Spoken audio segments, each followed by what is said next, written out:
காரியங்களை மறைப்பது ராஜாவுக்கு மேன்மை. காரியத்தை மறைக்கணும். உன் பிள்ளை காரியத்தை, புருஷன் காரியத்தை நீ டமரா அடிச்சு விட்டுறக்கூடாது.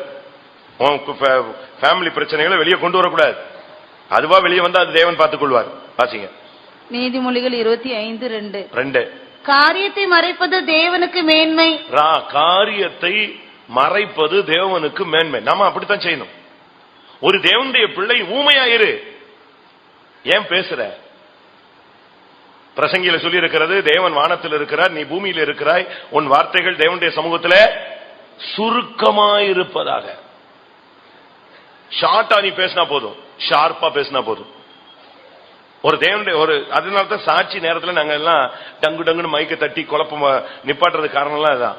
இவங்க சாட்சின்னு எழும்பிட்டா ஒரு சிலருக்கு பிரேக்கே இருக்காது, அது பாட்டுக்கு போவாங்க. இந்த சைக்கிள்ல சில பிள்ளைங்க ஏறி ஓட்டுறதுக்கு அழகா ஓட்டும்.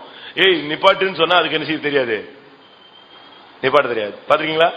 குப்புற விழுந்து காலை ஊனி இழுத்து பறிச்சுதான் வண்டியை பிரேக் அடிச்சு காலை கீழே ஊனி நிப்பாட்டணும்னு தெரியாது. அது ஒரு பக்கம் வரணும்.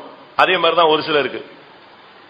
இன்னைக்கு நம்முடைய வாழ்க்கையில ஒரு சிலருக்கு பேசுறத நிப்பாட்டுங்க. இந்த வருஷம் நீ ஒரு பிரதிஷ்டை பண்ணிடு, வாயை என்ன செய்ய தச்சிடலாம். யோபு சொல்றான், என் வாயை பொத்திக் கொள்கிறேன், நான் இனிமே பேச மாட்டேன். அவன் உத்தமன், தேவனுக்கு பயந்தவன், சன்மார்க்கன், பொல்லாப்புக்கு விலகின மனுஷன். அந்த மனுஷன் சொல்றான், என் வாயை நான் பொத்திக்கிறேன் சுவாமி. ஏன்னா வார்த்தை வித்தியாசம் வரும்போது அவன் சொல்லிட்டான், ஆண்டவர் எங்க இருக்கிறாரு, அவரை நான் பார்க்கணும். சுமுத்திரையான ஒரு திராசை கொண்டு வந்து என் உத்தமத்தை நிறுத்து பார்க்கட்டும். இப்படிலாம் பேச ஆரம்பிச்சிட்டான். கடைசியில பார்த்தான், தப்புதான் சுவாமி, நான் எல்லாம் பேசுனதெல்லாம் தவறு, நான் வாயை பொத்திடுறேன். 3ஆம் அதிகாரத்துல துவங்கின புலம்பல் 40ஆம் அதிகாரம் வரைக்கும் நெஞ்சிச்சு. புலம்பி தள்ளிட்டான். 3ஆம் அதிகாரத்திலேயே வாயை பொத்தி இருந்தா 4ஆம் அதிகாரத்துல ரெட்டிப்பான ஆசீர்வாதம் நெஞ்சிருக்கும், வந்திருக்கும். கடந்த எத்தனையோ வருஷங்களுக்கு முன்பாகவே நீ வாயை மூடி இருந்தால் அன்னைக்கே உனக்கு நன்மையெல்லாம் வந்து சேர்ந்திருக்கும். உன்னுடைய வாயினால, உன்னுடைய மௌனமா இருக்க முடியாத தன்மையினால, உன்னால் ஊமையாக இருக்க முடியாதனால, உன்னுடைய நீதியை நீ எப்பயாவது பேசி நான் குற்றமற்றவன் குற்றமற்றவள்னு நிரூபிக்க நீ போகும்போதுதான், உன்னை நீதிகரிக்கும் பொழுதுதான் நீ தோற்று போகிறாய். நீ சும்மா இரு, அவர் வருவார். வழக்காடுறதுக்கு யார் வருவா? ஆண்டவர் வருவார். அவர் வரும்போது பல காரியங்கள் அனுமதிக்கப்படுகிறது. நம்முடைய வாழ்க்கையில தேவன் பல காரியங்களை அனுமதிக்கிறார். சில காரியம் நமக்கு பிரியமான காரியமா இருக்கும், சில காரியங்கள் நமக்கு பிரியமில்லாத காரியமா இருக்கும். சில காரியங்கள் தேவ சித்தமான காரியமா இருக்கும், சில காரியங்கள் தேவ சித்தம் இல்லாத காரியமா இருக்கும். சில காரியங்கள் நாம் செஞ்சது சில இடங்கள்ல சரியா இருக்கும், சில இடங்கள்ல சரியில்லாத காரியமா இருக்கும். ஆனா நம்முடைய வாழ்க்கையில சில காரியங்களை தேவன் அனுமதிக்கிறார். இங்கே சொல்லி இருக்கிறது, நீரே இதை செய்தீர் என்று என் வாயை திறவாமல் மௌனமாயிருந்தார். ஒன்றை நீங்கள் புரிஞ்சுக்கணும், நமக்கு தேவன் அறியாம ஒண்ணுமே சம்பவிக்காது. மற்றவங்களுக்கு எப்படிலாம் சம்பவிக்குதோ அதை விட்டுருங்க. ஆனா ஒரு தேவனுடைய பிள்ளைக்கு, அந்த பிள்ளை உட்காரவே, ஒரு தேவனுடைய பிள்ளைக்கு தேவன் அறியாம எதுவுமே நடக்காது. அதை நீங்க சரியான விதத்தில் விளங்கிக் கொள்ளணும். உன்னுடைய தலையில் உள்ள ஒவ்வொரு முடியும் என்ன செய்யப்பட்டிருக்கிறது, எண்ணப்பட்டிருக்கிறது.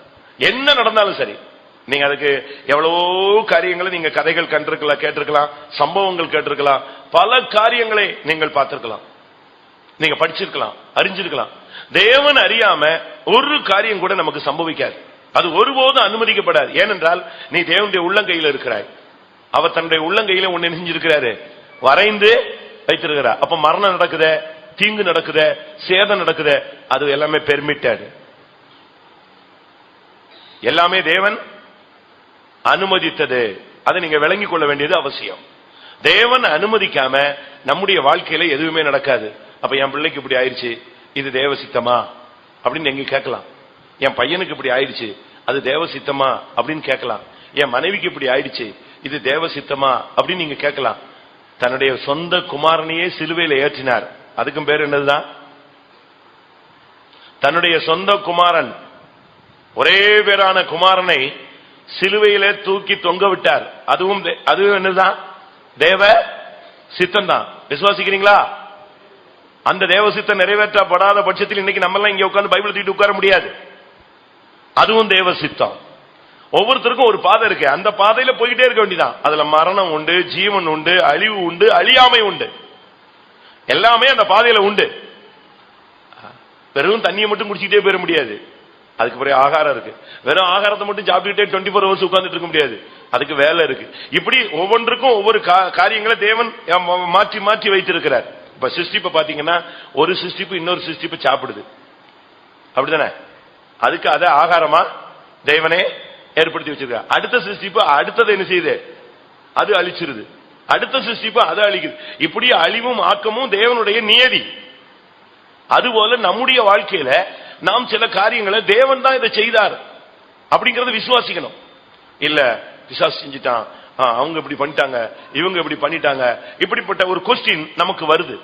யோபுல நீங்க படிச்சு பாத்தீங்கன்னா அவர் சொல்றாரு, அவர் செய்யாட்ட வேற யாரு செய்யறா, எல்லாம் அவர் தான் செய்யறாரு அப்படின்ட்டு ஒரு இடத்துல புலம்புறாரு. அவரே சொல்றாரு, அவர் இதை செய்யாவிட்டால் பின்ன யார் இதை செய்கிறது? எல்லாமே தேவன் தான் செய்யறாரு. அது கரெக்டான வார்த்தை தான். வாசிங்க, அவர் இதை செய்யாவிட்டால் பின்ன யார் இதை செய்கிறது? ஆண்டவர் தான் எல்லாவற்றையும் செய்கிறவர், அவர் தான். அவர் செய்யாம வேற யாரும் இதை என்ன செய்ய முடியாது, செய்ய முடியாது. நம்முடைய வாழ்க்கையில உள்ள ஒவ்வொரு காரியங்களும் அவர் அறியாமல் நடக்குமா? ஒவ்வொரு ஸ்டெப்பும்.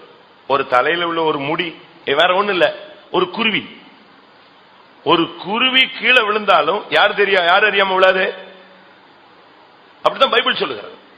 அப்படி இருக்கும்போது தேவன் அறியாமல் நமக்கு ஒன்றுமே நடக்காது. யோபு 9:24. உலகம் துன்மார்க்கர் கையில் விடப்பட்டிருக்கிறது, அதில் இருக்கிற நியாயாதிபதிகளின் முகத்தை மூடி போடுகிறார். அவர் இதை செய்கிறது இல்லை என்றால் பின்ன யார் இதை செய்கிறார்? எல்லாம் செய்யறதெல்லாம் அவர் தான். அவர் கரெக்டா உட்கார்ந்து ஆபரேட் பண்ணிக்கிட்டே இருக்கிறார். சில நேரங்களில நம்முடைய புத்தியினங்கள்ல நாம் சில காரியங்களை இழந்து விடுகிறோம். தேவ சித்தத்துக்கு மாறாய் போகும் பொழுது நமக்கு சில காரியங்கள் சம்பவிக்கிறது. அப்படினாலே ஒன்று நீங்கள் புரிந்து கொள்ள வேண்டும், இந்த வருஷத்தில் தீமையான காலங்கள் உங்களுக்கு வந்தால் நீங்கள் மௌனமா இருந்து பழகுங்கள். சில இடங்கள்ல நலமானதை நீங்க பேச வேண்டாம், நீதியை பேச வேண்டாம், நியாயத்தை நீங்க பேச வேண்டாம். ஏனென்றால் நியாயம் தள்ளுண்டு போயிற்று. எப்ப இயேசு சிலுவையில் தொங்கினாரோ அன்னைக்கு நியாயம் தள்ளுண்டு போயிடுச்சு. அந்த இடத்துல போய் நீ நான் அப்படி அப்படி இப்படி இல்ல, இதனாலதான் அப்படி செஞ்சேன், அப்படி செஞ்சுட்டாங்க, நான் அதுக்கு பதில் செஞ்சேன், ஒண்ணுமே வேண்டாம், நீ சும்மா இரு. தேவன் உன் நீதி விளங்க அற்புதமாக கிரியை செய்வார். 2 ராஜாக்கள் 18:36. ஆனாலும் ஜனங்கள் அவனுக்கு ஒரு வார்த்தையும் பிரதியுத்தரமாக சொல்லாமல் மௌனமாய் இருந்தார்கள். அவனுக்கு மறு உத்தரவு சொல்ல வேண்டாம் என்று ராஜா கட்டளையிட்டு இருந்தான். ரப்சாக்கேன்னு சனகரிப்புடைய ஒரு சேனாபதி வந்திருந்தான். ரப்சாக்கேங்கிறது ஒரு போஸ்டிங். அவன் என்ன பண்ணிட்டான், பயங்கரமா தேவனுடைய ஜனங்களை தூஷித்தான். தன்னுடைய தேவன் தான் பெரிய தேவன் சொன்னான். இஸ்ரவேலின் தேவன் என்னை அனுமதிச்சுதான் நான் இங்க வந்து உங்களை அழிக்க வந்திருக்கிறேன்னு சொன்னான். அப்புறம் அங்க உள்ள இஸ்ரவேலின் சேனாபதிகள் போய் சொன்னாங்க, எங்களுக்கு சீரிய பாஷை தெரியும், நீ யூத பாஷையில பேசாத, எங்கள்கிட்ட நீ வந்து சீரிய பாஷையிலே பேசு அப்படின்னு சொன்னான். அவன் சொன்னா, அவன்கிட்ட என்ன பேச்சு? அவன்கிட்ட தான் பேச்சு. ஜனங்களை குழப்புற மாதிரி அவன் பேசிக்கிட்டே இருந்தான், ஜனங்களை டென்ஷன் பண்ற மாதிரி பேசிக்கிட்டே இருந்தான். ஆனா இப்போ இந்த ஜனங்களுக்கு ஒரு கட்டளை கொடுக்கப்பட்டிருந்தது. அந்த கட்டளை தான் இங்க வாசிக்கிறோம். அழகாக சொல்லி இருக்கிறது. அவன் சொன்னா, அந்த ராஜா சொல்லியிருந்தான், அவன் என்ன சொன்னாலும் சரி, ஆனாலும் ஜனங்கள் அவனுக்கு ஒரு வார்த்தையும் பிரதியுத்தரமாக சொல்லவே இல்லை. எல்லாரும் எப்படி இருந்தாங்க? மௌனமா இருந்தாங்க. ஒரு வார்த்தையும் சொல்ல வேண்டாம் என்று ராஜா அவர்களுக்கு கட்டளையிட்டு இருந்தான். இன்னைக்கு கர்த்தர் தான் நம்முடைய ராஜா. அவர் உனக்கு சொல்றாரு, உன்னைய யாராவது தீமையா பேசி, அருவருப்பா பேசி, அவமானமா பேசி, உன்னைய தரக்குறவா பேசினா, இல்ல நான் ஒரு உத்தமன் உத்தமின் நீ நிரூபிக்க வேண்டாம், விட்டுரு. கர்த்தர் பேசட்டும், நீ யாருங்கிறத கர்த்தர் வெளிப்படுத்துவார். இல்ல நான் திருடன் இல்ல, நான் திருடவே இல்ல, நான் திருடவே இல்ல, நான் திருடவே இல்ல, ஐயோ என்னைய சொல்லிட்டாங்களே, அதோட நான் செத்தே போயிடுறேன். எதுக்கு? தாவீதுக்கு இதே மாதிரி ஒரு சூழ்நிலை வந்துச்சு. அதை எப்படி அவன் சந்திச்சான்னு பாருங்க. 2 சாமுவேல்ல தாவீதுக்கு சீமையை அவனை மண்ணு கல்லு அள்ளி போட்டு, இரத்த பிரியனையே தொலைந்து போ, இரத்த பிரியனையே தொலைந்து போ, இரத்த பிரியனையே தொலைஞ்சு போன்னு சொல்லி பயங்கரமா ஏசினான். 2 சாமுவேல் 16:7. 6-7. சகல ஜனங்களும் சகல பலசாலிகளும் தாவீதின் வலதுபுறமாகவும் இடதுபுறமாகவும் நடக்கையில் தாவீதின் மேலும் தாவீது ராஜாவுடைய சகல ஊழியக்காரர் மேலும் கற்களை எறிந்தான். சிமேயி அவனை தூஷித்து, இரத்த பிரியனே, பேலியாளின் மனுஷனே, தொலைந்து போ, தொலைந்து போ. எவ்வளவு பெரிய ஒரு வார்த்தை தெரியுமா இதெல்லாம்? இவ்வளவுக்கும் சாதாரணமா தனியா போகும்போது அவனை கேவலப்படுத்தல. சகல பலசாலிகளும் பராக்கிரமசாலிகளும் லெப்ட்லயும் ரைட்லயும் வந்துகிட்டு இருக்கும் போது ஒரு பெரிய திரள் கூட்டம் ஜனங்களை அழுதுகிட்டு புலம்பிட்டு போகும்போது இவன் வந்து எல்லார் மேலேயும் மண்ணள்ளி கல்லள்ளி தூக்கி போட்டு ஒரு தொலைஞ்சு போ, நாசமா போன்னு சொன்னான். பக்கத்துல இருந்த அபிசாயி பயங்கர டென்ஷன் ஆகி இந்த செத்த நாயை ஒரே விட்டுறான். அப்ப தாவீது சொன்ன வார்த்தை தான் நமக்கு முக்கியமானது. 10ஆம் வசனம். அதற்கு ராஜா, செரியாவின் குமாரரே, எனக்கும் உங்களுக்கும் என்ன? அவன் என்னை தூஷிக்கட்டும், தாவீதை தூஷிக்க வேண்டும் என்று கர்த்தர் அவனுக்கு சொன்னார். ஆகையால் ஏன் இப்படி செய்கிறாய் என்று கேட்கத்தக்கவன் யார் என்றார். இவனை போய் ஏசு அப்படின்னு ஒரு ஆளை அனுப்புறாரு. நம்மளால தாங்க முடியுமா சொல்லுங்க? நம்மள யாராவது வந்து இப்ப சர்ச்சு முன்னால சர்ச்சு வாசல்ல வச்சு சட்டையை பிடிச்சு திருட அப்படின்னு சொல்லிட்டு போயிட்டானா அவங்களால தாங்க முடியுமா? உடனே நமக்கு அவ்வளவுதான். ஒண்ணு பாஸ்டர் வந்து அதுக்கு நியாயம் கேட்கணும், இல்லாவிட்டா கேட்டால சபையை விட்டு துரத்தணும், இல்லாவிட்டா நான் இனிமே கோயிலுக்கு வரமாட்டேன். இப்படிதான் நம்ம பேசுவோம். ஆனா அவன் சொன்னா, நீங்க எல்லாம் அமைதியாரு, என்னைய தூஷிக்கணும்னு யார்கிட்ட இருந்து பெர்மிட் கொடுத்திருக்கிறாரு? யாரு பெர்மிட் கொடுத்திருக்கா? தேவன் என்னை தூஷிக்கணும்னு இவன் அனுப்பி இருக்கிறார். தாவீதை தூஷிக்க வேண்டும் என்று கர்த்தர் அவனுக்கு சொல்லி இருக்கிறார். அதனால அவன் செஞ்சுட்டு இருக்கான். செய்யுது. நம்ம இப்படி இருப்போமா? இது டிராமாவுக்கும் நாடகத்துக்கும் நல்லா இருக்கும், பிரசங்கத்துக்கு நல்லா இருக்கும். ஆனா தாவீது லைஃப்ல அதை செஞ்சு காட்டினான். அது டிராமா இல்ல, நடந்த சம்பவம். அதே பராக்கிரமசாலிகளும் பலசாலிகளும் சூழ்ந்து அவன் ராஜாவாக திரும்பி வரும் பொழுது இதே சீமையை வந்து என்ன செஞ்சான்? முகங்குப்புற விழுந்து மன்னிப்பு கேட்டான். அதுதான் பைபிள். நீ சும்மா இருந்தா கர்த்தர் உனக்காக யுத்தம் பண்ணுவார். ஒரு பயங்கரமான ஒரு தூஷணம், இரத்த பிரியனே தொலைஞ்சு போ, பேலியாளின் மகனே. பேலியாள்னா கெட்ட வார்த்தை, அது மோசமான பெண்களை பத்தி சொல்ற ஒரு வார்த்தை. பேலியாளின் மகனே தொலைஞ்சு போ. கல்லு நம்ம எல்லாம் மண்ணள்ளி போடுவோம், அவன் கல்லள்ளி எரிஞ்சான். அவ்வளவு எரியும் வாங்கிட்டு அவன் அப்படியே தலை குனிஞ்சு போனான். கர்த்தர் தலை நிமிர வைத்தார். அப்படினால உங்களை பத்தி யாராவது ஏதாவது சொல்லிட்டாங்கன்னா உடனே 3 நாள் சாப்பிடாம, 7 நாள் கூட்டத்துக்கு வராம, 7 நாள் குளிக்காம அப்படி கிடக்காதீங்க. நீங்க பாட்டுக்கு எழும்புங்க, சாப்பிடுங்க, நீங்க போயிட்டே இருங்க. சூரியனை பார்த்து என்ன செய்கிறது தெரியுமில்ல உங்களுக்கு எல்லாருக்கும்? அது குறைச்சிக்கிட்டே இருக்கும். நீங்க அதெல்லாம் கவனிக்க கூடாது. சூரியனை பார்த்து நாயை குறைச்சதுனால அது கோடிக்கணக்கான மைல்களுக்கு அப்பால ஒரு அக்னி பிரகாசமான பிளம்பா போய்கிட்டே இருக்கு. அது இதை பத்தி எல்லாம் கவலைப்படல. கோடிக்கணக்கான எல்லாரும் சேர்ந்து எல்லா கைகளும் சேர்த்து மறைச்சாலும் அதை என்ன செய்ய முடியாது, மறைக்க முடியாது. அதுபோல நம்முடைய வாழ்க்கையில பேசுறவங்க எல்லாம் பேசட்டும். அவங்களுக்கு பெர்மிட் கொடுத்திருக்கிறாருன்னு நினைச்சுக்கோங்களேன். உங்களை ஏசுறதுக்கு என்னை ஏசுறதுக்கு என்ன செஞ்சிருக்காங்க? நான் இன்னைக்கு பிரசங்கம் பண்றேன், என்னை பத்தி யாராவது சொல்லிட்டா கூட எனக்கு பயங்கர கஷ்டமா இருக்கும். ஒரு இடத்துல ஒரு ஆள் எழுதி போட்டான், அவர் 4 லட்சம் ரூபாய் சேர்த்து விட்டார், இவர் இப்பொழுது புறப்பட்டு போக போகிறார்னு. என் கையில 4 லட்சம் ரூபாயே கிடையாது, 4000 ரூபாய் இருக்கும் அந்த சபையில. அவன் எழுதி போட்டான், என்னைய சோழி முடிக்கணும்னு முடிச்சிட்டான். அது ஆணோ பெண்ணோ தெரியாது, இது வரைக்கும் தெரியாது. எழுதி போட்டு பாஸ்டர், பெரிய பாஸ்டர் போயிடுச்சு. அவர் கூப்பிட்டு லெட்டர் கொடுத்து வாசிச்சு பாருங்க. 4 லட்சம் ரூபாய் சேர்த்து விட்டார், அவர் இப்பொழுது புறப்பட போகிறார். ஒருத்தருமே கொடுக்கலையே 4 லட்சம் ரூபாய். அதுக்குள்ள எப்படி நான் 4 லட்சம் ரூபாய் தூக்கிட்டு கிளம்புறேன்னு சொல்றானே? எங்க 4 லட்சம் ரூபாய் என் கையிலேயே இல்லையே, 4000 ரூபாய் தானே இருக்கு. நான் பாஸ்டர்ட்ட கேட்டேன், யாராவது 4 லட்சம் ரூபாய் கொடுத்தேன்னு உங்ககிட்ட யாராவது சொன்னான்னு சொல்லுங்க, அவனை வச்சு 4 லட்சம் ரூபாய் வாங்கலாம், ஏதாவது ஒண்ணு பண்ணலாம். ஒண்ணுமே இல்லாம இப்படிலாம் வரும். உடனே நான் அப்படியே அப்பெல்லாம் ரொம்ப கஷ்டப்பட்டேன். அப்ப எனக்கு வந்து பக்குவம் இல்லாத வயது, சின்ன வயசு. அப்போ நான் அப்படியே நொந்து போயிட்டேன். ஏன்னா இப்படி பண்ணிட்டானே, நம்ம உயிரை கொடுத்து ஊழியம் செஞ்சு இப்படி அவமானப்படுத்திட்டாங்களே. அப்படியே உட்கார்ந்து நானும் உட்கார்ந்து உங்களை மாதிரி தான் அழுதேன். என்ன பண்றது ஆண்டவரே, இப்படி கேவலப்படுத்திட்டானே.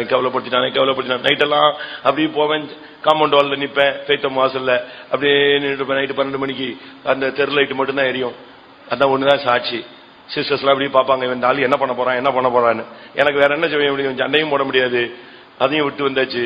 இங்க வந்து இவன் யாருன்னு தெரியல. எதிரியை தெரிஞ்சாதானே என்ன செய்யறது? எதிரி யாருன்னு சொன்னா, ஏப்பா நீ இப்படி எல்லாம் பண்ணிட்டியே, இப்படி சொல்லிட்டியேன்னு கேட்கலாம். அது மொட்டை லெட்டரு, அட்ரஸ் இல்ல. என்ன பண்றது? பேசாம போய் அந்த காம்பவுண்ட் வால் நிப்பேன். போச்சே நம்ம நிலவரம் இப்படி மோசமாயிடுச்சு, இவ்வளவு கஷ்டப்பட்டு உண்மையா செஞ்சு கடைசியில் இப்படி அவமானப்படுத்திட்டாங்களே, என்ன பண்றது என்ன பண்றது என்ன பண்றது. அப்படியே காம்பவுண்ட் வால்ல நின்று அழுகிறது, அந்த காம்பவுண்ட் வால்ல அந்த கண்ணீர் எல்லாம் விழும். அப்படியே இருந்துட்டு சரி ரைட் போட்டு இப்படி ஒரு குழப்பமான பாதையெல்லாம் வரும். கடைசியில மௌனமா இருந்து ஜெயிச்சுட்டு தான் வரணும். நம்ம அப்படி மௌனமா இருக்க வேண்டியது காலம் தேவன் அனுமதிப்பார். இல்லாததெல்லாம் சொல்லுவாங்க, உங்கள் மேல் இல்லாததை சொல்லுவாளானால் நீங்கள் பாக்கியவான். வீடுகளில் என்னெல்லாமோ வசனம் எழுதி போட்டிருக்கீங்க. இந்த வசனம் நான் சில வீடுகளில் ஒரு வீட்லையும் பார்க்கல. உங்கள் மேல் இல்லாததை சொல்வார்களானால் நீங்கள் வாசிங்க மத்தேயு எழுதின சுவிசேஷம். இது யார் வீட்டுல எல்லாம் எழுதி போட்டிருக்கு? கையை வைத்துங்க. மத்தேயு 5:11. என் நிமித்தம் உங்களை நிந்தித்து துன்பப்படுத்தி பலவித தீமையான மொழிகளையும் உங்கள் பேரில் பொய்யாய் சொல்வார்களானால் பாக்கியவான்களாய் இருப்பீர்கள். இந்த வசனம் யார் வீட்டிலாவது இருக்கா? வாசல் எழுதி போட்டிருப்பாங்க, வாதை உன் கூடாரத்தை அணுகாது. அங்க 3 பேர் பெட்டு போட்டு படுத்திருப்பான். அது அங்க வீட்டுல ரத்தம் தெளிக்கல, வசனம் மட்டும் சும்மா எழுதி போட்டிருக்கு. அப்படிதானே? நீங்க யோசிச்சு பாருங்க. இயேசுங்கிற அந்த வேர்டுக்கு எவ்வளவு பவர் உண்டுன்னு நமக்கு தெரியாது. நான் மதுரையில் ஒரு சகோதரர் சாட்சி சொன்னார், திருநெல்வேலிக்காரர். அதை உங்களுக்கு பக்திக்காக சொல்றேன். பிள்ளைக்கு ரொம்ப சீரியஸ். அந்த அம்மா எல்லா இடத்துக்கும் புருஷனுடைய கண்டிப்பினால எல்லா மந்திரவாதிட்டையும் கூட்டு போயிட்டாங்க. கடைசியில் ஒரு மந்திரவாதிட்ட கூட்டு போனா அவன் மை அடிப்பான், உடனே லைஃப சொல்லிக்கிட்டே வருவான். இந்த அம்மா போய் முன்னால் நின்னுச்சான், அவன் கையை நீட்டவே மாட்டேன்ட்டான், கையை வரல. அப்ப இவங்க சொன்னாங்களாம், எனக்கும் அந்த மைய போட்டு என்னன்னு சொல்லுங்கன்னுச்சான். அதெல்லாம் அவங்க மையெல்லாம் போட முடியாது, நீ போ எந்திரிச்சு வெளியே போன்ட்டாங்க. இது ஒரு பெரிய விசுவாசியே கிடையாது, நீ வெளியே போன்ட்டான். திரும்ப திரும்ப அது கடிச்சான், நான் காசு கொடுத்து வந்திருக்கிறேன், எல்லாம் என் பிள்ளைகளுக்கு எல்லாம் மை போட்டீங்க, எனக்கு போடுங்க. இல்ல போட மாட்டேன், நீ வெளியே போறியா இல்லையா, இதான் வாக்குவாதம். அது சொல்லிச்சா, நான் காசு கொடுத்துருக்கேன்ல, எதுக்கு நீ எனக்கு நாமம் போட மாட்டேங்கிறதுக்கு ரீசன் சொல்லு அப்படின்னுச்சான். அப்ப அவன் சொன்னான், நீ தயவு செய்து வெளியே போ. இதே தான் அவன் சொல்றான், நான் உனக்கு நாமம் போட மாட்டேன், நீ போ, வெளியே போ, வெளியே போ, இதே சொல்ல. அது சொல்லிச்சான், ரீசனை சொல்லி நான் போயிடுறேன். அப்ப அவன் சொன்னானா, உனக்குள்ள இருக்கிற வல்லமை உலகத்தில் இருக்கிற வல்லமையை காட்டிலும் ஒரு பெரிய சக்தி உனக்குள்ள இருக்கு, நான் உனக்கு இதெல்லாம் போட முடியாது, நீ வெளியே போனான். அத வீட்டுல போய் சொன்னாங்க. அந்த அம்மா ஒன்னும் பெரிய விசுவாசி இல்ல, அபிஷேகம் பெற்ற ஆளும் கிடையாது. கிறிஸ்தவ ஸ்கூல்ல படிக்கும் போது இயேசு தெய்வம்னு அக்செப்ட் பண்ணி இருந்துச்சான். எப்படி? கிறிஸ்தவ ஸ்கூல்ல படிக்கும் போது இயேசு தெய்வம்னு நெஞ்சான், ஏற்றுக்கிட்டுச்சான். அவ்வளவுதான். ஆனா இந்து புருஷனுக்கு கல்யாணம் கட்டி இந்து கோயிலுக்கு சுத்திட்டு வருது. ஆனா ஒன்ஸ் அப்பான் எ டைம் அதுக்கு மைண்ட்ல எது இருக்கு? இது ஹார்ட்ல ஏசுதான் கடவுள், அவர் தான் நம்முடைய கடவுள்ங்கிறத அக்செப்ட் பண்ணதுக்கு ஒரு வல்லமையும் தொட முடியலன்னா, நம்ம எல்லாம் இயேசுக்கு சொந்தக்காரங்க, ஆண்டோடைய பிள்ளைகள். நீ என்னுடையவள், நீ என்னுடையவன் அவர் நினைச்சாரு, உரிமை பாராட்டுறாரு. நீங்க யோசிச்சு பாருங்க. அதனால உங்க மேல ஏதாவது ஒருத்தன் சொல்லி விட்டான், கிளப்பி விட்டுட்டான்னா, நீங்க உடனே பைத்தியம் பிடிச்ச மாதிரி புலம்பிடாதீங்க. நான் எனக்கு சேர்த்த இந்த பிரசங்கம் அது இருபுறம் கருக்குள்ள பட்டயம். நாம் இந்த நாட்களில மௌனமா இருக்கணும். ராஜா சொல்லியிருந்தான், அவனுக்கு மாறு உத்தரமாக ரப்சாக்கேக்கு ஒருத்தனும் சொல்லாத, ஒரு வார்த்தையும் பேசாத, நலமானதையும் பேசிடாதீங்க, என்ன ஏதுன்னு கூட விசாரிச்சிடாத, நீ மௌனமா இரு. உங்க பிள்ளைகளுக்கு இதைத்தான் நீங்க சொல்லிக் கொடுக்கணும். ராஜா சொல்லிக் கொடுத்ததுதான். நீ என்னடா அவங்க இவ்வளவு பேசியிருக்காங்க, நீ பதிலுக்கு ஒண்ணுமே சொல்லவில்லையா, நீ கேட்கவில்லையா, நான் எனக்கு பிறந்த பிள்ளைன்னா நீ 4 வார்த்தை கேட்டிருக்க வேண்டாம். அப்படிதான் நம்ம பிள்ளைகளை கேடுகட்டத்தனமா வளர்த்து விட்டுறோம், கொம்ப சீவி விட்டுறோம் சின்ன வயசுலயே. விட்டுறாத, அந்த பாஸ்டர் கேளு, இந்த பாஸ்டர் கேளு, அந்த பிரதரை கேளு, இந்த விசுவாசிய கேளு, விட்டுறாத, அவனுக்கு 2 வார்த்தை கேளு. இப்படி நீங்க சொல்லிக் கொடுத்தீங்கன்னா துன்மார்க்கமாய் நடக்க உங்களுடைய பிள்ளைகளுக்கு நீங்கள் ஆலோசனைக்காரர்களாக இருக்கிறீர்கள். வேதம் அழகாக சொல்லுகிறது. ராஜா கட்டளையிட்டு இருக்கிறான், நீ மௌனமாயிரு. அடுத்த நாள் யுத்தம் எப்படி மாறி போச்சு தெரியுமா? சனகரிப் திரும்பி போனான், செத்து போனான். ரப்சாக்கே உடனே திரும்பி போய்விட்டான். உனக்கு விரோதமா பேசின எல்லா சக்திகளையும் கர்த்தர் திரும்பி செத்த முகமாக திரும்பி போக வைக்க அவருக்கு சக்தி உண்டு. ஆனா அந்த செத்த முகமாய் கர்த்தர் திருப்பி போக வைக்கணும்னு சொன்னா நீ செய்ய வேண்டியது என்னது? மௌனமாய் இருக்க வேண்டும். அடுத்ததாக ஆதியாகமம் 24ஆம் அதிகாரம் 21ஆம் வசனம். அந்த மனிதன் அவளை குறித்து ஆச்சரியப்பட்டு கர்த்தர் தன் பிரயாணத்தை வாய்க்க பண்ணினாரோ இல்லையோ என்று அறியும் பொருட்டு மௌனமாய் இருந்தான். இங்கே பெண் பார்க்கிற விஷயம், இப்ப மேரேஜ் தாங்க லைஃப்ல பெரிய பிரச்சனையா இருக்கு. நல்லதுதான், அது பிரச்சனையா இருக்கிறது நல்லதுதான். ஏன்னா திடீர்னு போய் எங்கிட்டாவது போய் மாட்டோட கழுதையை கட்டி வச்சுட்டான்னா பெரிய பிரச்சனை தான். அப்படித்தான் பைபிள்ல இருக்கு. மாட்டையும் கழுதையையும் ஒரே ஏரில் பூட்டாதிருப்பாயாக, பிணைக்காதிருப்பாயாக இருக்கு. அவிசுவாசியோட விசுவாசியை சேர்த்து விட்டு, நல்ல விசுவாசியோட அரகுற விசுவாசி அறவைக்காடை கொண்டு போய் சேர்த்து விட்டு, இது கோயிலுக்கே வராது. அவன் கோயிலுக்கே வரமாட்டான். ஜபம் மெல்ல பண்ணலாம், கூட்டம் இப்ப ஒன்னும் அவசரம் இல்ல. இப்படி ஆளை பிடிச்சி கல்யாணம் கட்டி வச்சா எப்படி இருக்கும்? ஒரு அவிசுவாசி கூட உங்களுக்கு சர்ச்சை 9 மணி ஆச்சு, நான் வேணா கொண்டு வந்து விடட்டுமா அப்படின்னு 9 மணிக்கு விட்டு போவான். நம்ம ஆளு இந்த அறகுறையா கிடக்கிற ஆளு போலாம், மெல்ல போலாம் அப்படின்னு சொல்றான். இன்னைக்கு அதுதான் நடக்குது சம்பவம். அதனாலதான் எலியேசர் என்ன பண்ணா, அந்த துறவண்டை வந்து நின்று ஒரு ஜெபம் பண்றான். கர்த்தாவே எனக்கும் தண்ணி கொடுக்கணும், என் ஒட்டகத்துக்கும் தண்ணி கொடுக்கணும் அப்படின்னு ஜெபிச்சு முடிச்ச உடனே வந்துட்டா ரெபேக்கா. வந்த உடனே கொடுத்தாச்சு. கொடுத்த உடனே இவனுக்கு டவுட், இது எப்படி முடியும், இது கரெக்டா சரியா தவறா? சரி, அவசரப்பட வேண்டாம், மௌனமா இருப்போம். தேவன் இந்த விஷயத்துல என்ன செய்யறாரு, இதுதான் பெண்ணா, இது கரெக்டான சாய்ஸா, தேவன் தெரிந்தெடுத்த இந்த ஆள் இதுதானா, என்னுடைய பிரயாணம் வாய்க்க பண்ணப்பட்டதா இல்லையா? வெயிட். அதான் அங்க சொல்லி இருக்கிறது, அந்த மனிதன் அவளை குறித்து ஆச்சரியப்பட்டு தன் பிரயாணத்தை கர்த்தர் வாய்க்க பண்ணினாரோ இல்லையோ என்று அறியும் பொருட்டு மௌனமா இருந்தான். நீங்க மௌனமா இருக்க வேண்டிய நேரம், லைஃப் பத்தி ஒரு காரியம் வரும்போது மௌனமா இருக்கணும். நம்ம ஆளுங்க அப்படி கிடையாது. அது வாட்டுக்கு இந்த என்னது ரெசியூம் அடிச்சு வேலைக்கு ஆபீஸுக்கு கொடுக்கிற மாதிரி பயோடேட்டா அடிச்சு ரோடா சபையா கொடுத்துறான். அப்படிலாம் செய்ய வேண்டிய அவசியமே கிடையாது. நீங்க தேவசமூகத்துல ஜெபம் பண்ணுங்க. கர்த்தர் உங்க பிள்ளைகளை குறித்து ஒரு பெரிய நோக்கம் வச்சிருக்கிறார். அதுக்காக எல்லாம் ஊழியத்துக்கு போகணும்னு சொல்ல வரல. எல்லாருமே ஊழியத்துக்கு அழைக்கப்பட்டவங்களும் அல்ல. சியோன்ல பிறந்தவங்கள தெரியும், அவங்கள விட மாட்டார், அவங்கள அழகா கொண்டு வருவார். ஆனா மற்றபடி வாழ்க்கைன்னு சொல்லும் போது நல்லா செலக்ட் பண்ணுங்க. நல்லா செலக்ட் பண்ணா பணத்தை எல்லாம் பார்த்து அழகு, அறிவு, ABCD எல்லாம் செலக்ட் அல்ல. அதெல்லாம் நீ பார்க்காத. கர்த்தர் உனக்கு கொடுக்கிற ஆளுக்காக வெயிட் பண்ணு. அதுக்காக நீ தேடாத. பைபிள் சொல்லியிருக்க மனைவியை தேடாத.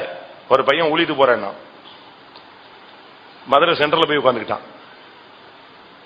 நான் போறதுக்கு முன்னால, நான் அந்த சபைக்கு போறதுக்கு முன்னால இவன் அந்த மதுரையில ஊழிட்டு போறேன்னு சென்ட்ரல் வீதம் இருந்துட்டான். 3 நாள் இருந்துட்டான், எஸ்கேப் ஆயிட்டான், வீட்டுக்கு வந்துட்டான். திரும்ப வந்து அவனுக்கு கல்யாணத்துக்கு எல்லா ஏற்பாடும் பண்ணிட்டாங்க. அப்ப நான் அந்த சபையில ஊழியக்காரன். அப்போ அவனுக்கு ஒரு சகோதரி ரொம்ப தீவிரமாக பொண்ணு பாக்குறாங்க. தன்னுடைய அக்கா பொண்ணையே கட்டுறதுக்கு ரெடி பண்ணி வைக்கிறாங்க ஒரு ஆள். அப்ப நான் சொன்னேன், சிஸ்டர் நீங்க ரொம்ப தீவிரமா செய்றீங்க. இவன் ஜாமியார் வேடம் போடுறதுக்காக கொஞ்ச நாள் போயிருந்தான் ஃபைத்தோமுக்கு. நீங்க அது அழைப்பு இருக்கா இல்லையாங்கிறத கொஞ்சம் கன்ஃபார்ம் பண்ணிட்டு அவனுக்கு பொண்ணை கொடுங்கன்னு சொன்னேன். தப்பா சொல்லல, உண்மைதான். சரி, அவனையும் வச்சுட்டு தான் சொன்னேன். அப்ப அவன் சொன்னா சரி. அப்ப நான் சொன்னேன், நீ ஜோமன் கர்த்தர் உன்கிட்ட முதல்ல சீயோனை பத்தி பேசினாருன்னு ஒரு கதை சொல்லியிருக்க. இப்ப எருசலேமை பத்தி ஏதாவது பேசுறாரான்னு பாப்போம். நீ கரெக்டா அனலைஸ் பண்ணி தான் உள்ள இறங்கணும்னு சொல்லிட்டேன். இவன் போய் ஸ்தோத்திரம், அதிகாலை ஸ்தோத்திர ஜபத்துல உட்கார்ந்து இருந்தானா, மனைவியை கண்டடைகிறவன் ஜீவனை கண்டடைகிறான்னு வசனம் கிடைச்சான். முதல்ல கிடைச்சது வேற வசனம், இப்ப என்னடா புது? நான் ஒண்ணுமே பேசல. சரி, வசனம் ரொம்ப தெளிவா சொல்றான், மனைவியை கண்டடைகிறவன் ஜீவனை. சரி, அப்ப நீ ஜீவனையே கண்டுக்கோ சொல்லி நானே நின்று கல்யாணத்தை கட்டி வச்சுட்டேன். குழந்தையோட இருக்கிறான். நான் எதுக்கு இதை சொல்றேன்னா, கரெக்டா நீங்க அதுக்காக எல்லாரும் வா வா வா வான்னு எல்லாரையும் உள்ள எடுத்துட்டு வர மாட்டோம். அப்படி வரவும் மாட்டீங்க, நீங்க வரவும் வேண்டாம். ஆனா ஒண்ணு, கர்த்தர் வாய்க்க பண்ணினாரோ இல்லையோ என்பதை அறியும் பொருட்டு எப்படி இருங்க? மௌனமா இருங்க. நீங்க போட்டு குழப்ப வேண்டாம், அமைதியா இருங்க. கர்த்தர் அழகா செய்வார். தேவனுக்கு உன்னை குறித்து, உன் பிள்ளைகளை குறித்து, உன் தேசம் வாழ்க்கைப்படும், உன் கன்னிகைகள் வாழ்க்கைப்படுவார்கள். வேத வசனம் எவ்வளவு அருமையா இருக்கு. அதனால லைஃப் காரியங்கள் வரும் பொழுது நீங்கள் மௌனமா இருந்து காரியத்தை கர்த்தர் என்ன செய்கிறார் என்பதை அறிந்து நீங்கள் அடுத்த பகுதிக்கு செல்லுங்கள். யோசுவா 6ஆம் அதிகாரம் 10ஆம் வசனத்தை பார்க்கும் பொழுது, எரிகோவை சுற்றி வரக்கூடிய காரியங்கள்ல 7 நாள் சுற்றி வரும் பொழுது 6 நாள் கர்த்தர் அவர்களை மௌனமாய் இருக்க சொன்னார். 6 நாள் நீங்க ஒரு வார்த்தை கூட பேசக்கூடாது. வாசிங்க. யோசுவா ஜனங்களை நோக்கி, நான் சொல்லும் நாள் மட்டும் நீங்கள் ஆர்ப்பரியாமலும் உங்கள் வாயினால் சத்தம் காட்டாமலும் இருங்கள். உங்கள் வாயிலிருந்து ஒரு பேச்சும் புறப்பட வேண்டாம். ஒரு பேச்சும் புறப்பட வேண்டாம். ஒரு வார்த்தை, நீங்க ஒரு வார்த்தை பேசாதீங்க. உங்களுக்கு முன்பாக பல தடைகள் இருக்கலாம், பல கோட்டைகளை பிசாசு கட்டி எழுப்பி வைத்திருக்கலாம், பெரிய பர்வதங்கள் உங்களுக்கு முன்பாக எழும்பிக் கொண்டே இருக்கலாம், புதுசு புதுசா தடைகளும் புதிதாக கோட்டைகளும் எழும்பலாம். எத்தனை எழும்பினாலும் சரி, கர்த்தர் சொல்ற வரைக்கும் நீ மௌனமா சுத்திட்டே இரு, மௌனமா இரு. நீங்கள் உங்கள் வாயிலிருந்து ஒரு பேச்சு வர வேண்டாம். நீங்க எந்த ஒரு வார்த்தையும் நீங்க வாயை திறந்து பேசுறாங்க, மௌனமா இருந்துகிட்டே இருங்க. கர்த்தர் சொல்லுவார், அவருடைய டைம் வரும்போது சொல்லுவாரு ஆர்ப்பரின்னு. அது வரைக்கும் நீ வாயை திறக்கவே கூடாது. அவன் அழகாக சொல்லிட்டான், உங்கள் வாயிலிருந்து ஒரு சத்தம் காட்டாமல், உங்கள் வாயிலிருந்து ஒரு பேச்சும். அப்படின்னு என்ன அர்த்தம்? சத்தமும் வரக்கூடாது, பேச்சும் வரக்கூடாது. பேச்சு இல்லாம சத்தம் வரும், என்னத்தையும் முணங்கும் போது வரும், கத்தும் போது வரும். பேசாமலே சத்தம் வரக்கூடாது, சத்தமே வரக்கூடாது. எரிகோ உங்களுக்கு முன்னால் எத்தனை தடைகளை கர்த்தர் கொண்டு அனுமதிக்கட்டும். எவ்வளவு பெரிய கோட்டை தெரியுமா எரிகோ? எரிகோவின் மதில் 27 அடி அகலன்னு ஒரு சரித்திர ஆசிரியர் சொல்றான். அதுக்கு மேல ராகாப் வீடு கட்டி உட்கார்ந்து இருந்தா. அவ்வளவு பெரிய அகலமான கோட்டை. அதையே தேவனால உடைக்கணும்னா அதுக்கு நீங்க செய்ய வேண்டியது ஒரு குறிக்கப்பட்ட காலம் மௌனமா இருக்க வேண்டும். தேவன் உங்களுக்கு அற்புதங்களை செய்ய மட்டும், அஸ்திவாரங்களை அசைக்க மட்டும் நீங்க மௌனமா இருந்து காரியங்களை சாதிக்க வேண்டும். அடுத்ததாக புலம்பல் 3ஆம் அதிகாரம் 27, 28. புலம்பல் 3ஆம் அதிகாரம் 27, 28. தன் இளம் பிராயத்தில் நுகத்தை சுமக்கிறது மனுஷனுக்கு நல்லது, அவரே அதை தன்மேல் வைத்தார் என்று அவன் தனித்திருந்து மௌனமாய் இருக்க கடவன். நுகத்தை சுமப்பது மனுஷனுக்கு நல்லது. தன் இளம்பிராயத்தில் நுகத்தை சுமப்பது மனிதனுக்கு நல்லது. சின்ன வயசுலயே கஷ்டப்படுறது நல்லது, சின்ன வயசுலயே பணத்தின் அருமை தெரிந்து கொள்வது நல்லது, சின்ன வயசுலயே பாடுகள் படுவது நல்லது. சின்ன வயசுலயே இப்ப பாருங்க, நம்ம பெற்றோர்கள் செய்யற பெரிய தவறு என்ன தெரியுமா?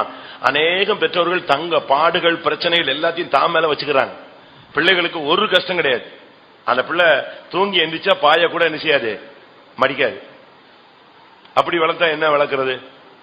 அது பாட்டுக்கு எந்திரிச்சா அப்படியே போகும், அது குளிச்சுட்டு அது பாட்டு போகும்.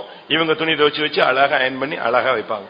அது பாட்டுக்கு வரும், இவங்க டிஃபன்ல கேரியர்ல டிஃபன் கொடுப்பாங்க, போயிட்டே இருக்கும். திரும்பி வரும், இவங்களே ஓடி போய் சாக்ஸ் வரைக்கும் கலத்தி விடுவாங்க. தப்புன்னு நான் சொல்லல. இப்படி எல்லாம் பழக்கி அந்த பிள்ளைக்கு அந்த 5ல வளையாமலே வளர்த்து, அது ஒரு 22 வயசு 23 வயசுல இன்னொரு இடத்துல கல்வி கொடுத்து, அங்க போய் இது போய் இன்னொருத்தன் சாக்ஸ கலத்த முடியாம என்ன வளர்த்தான்னு சொல்லி பேரண்ட்ஸுக்கு நிந்தையும் அவமானமா மாறி ஒண்ணுமே செய்ய முடியாம, அப்படி நீங்க வளர்க்கவே கூடாது. அழகா பிள்ளைகளை பைபிள் சொல்லுது, இளம் பிராயத்தில் நுகத்தை சுமப்பது மனுஷனுக்கு நல்லது. இளம் பிராயத்திலேயே மனுஷனுக்கு பிரச்சனை போராட்டம் எல்லாம் வந்துருச்சுன்னா எல்லாம் கிளியர் ஆயிடுவான்.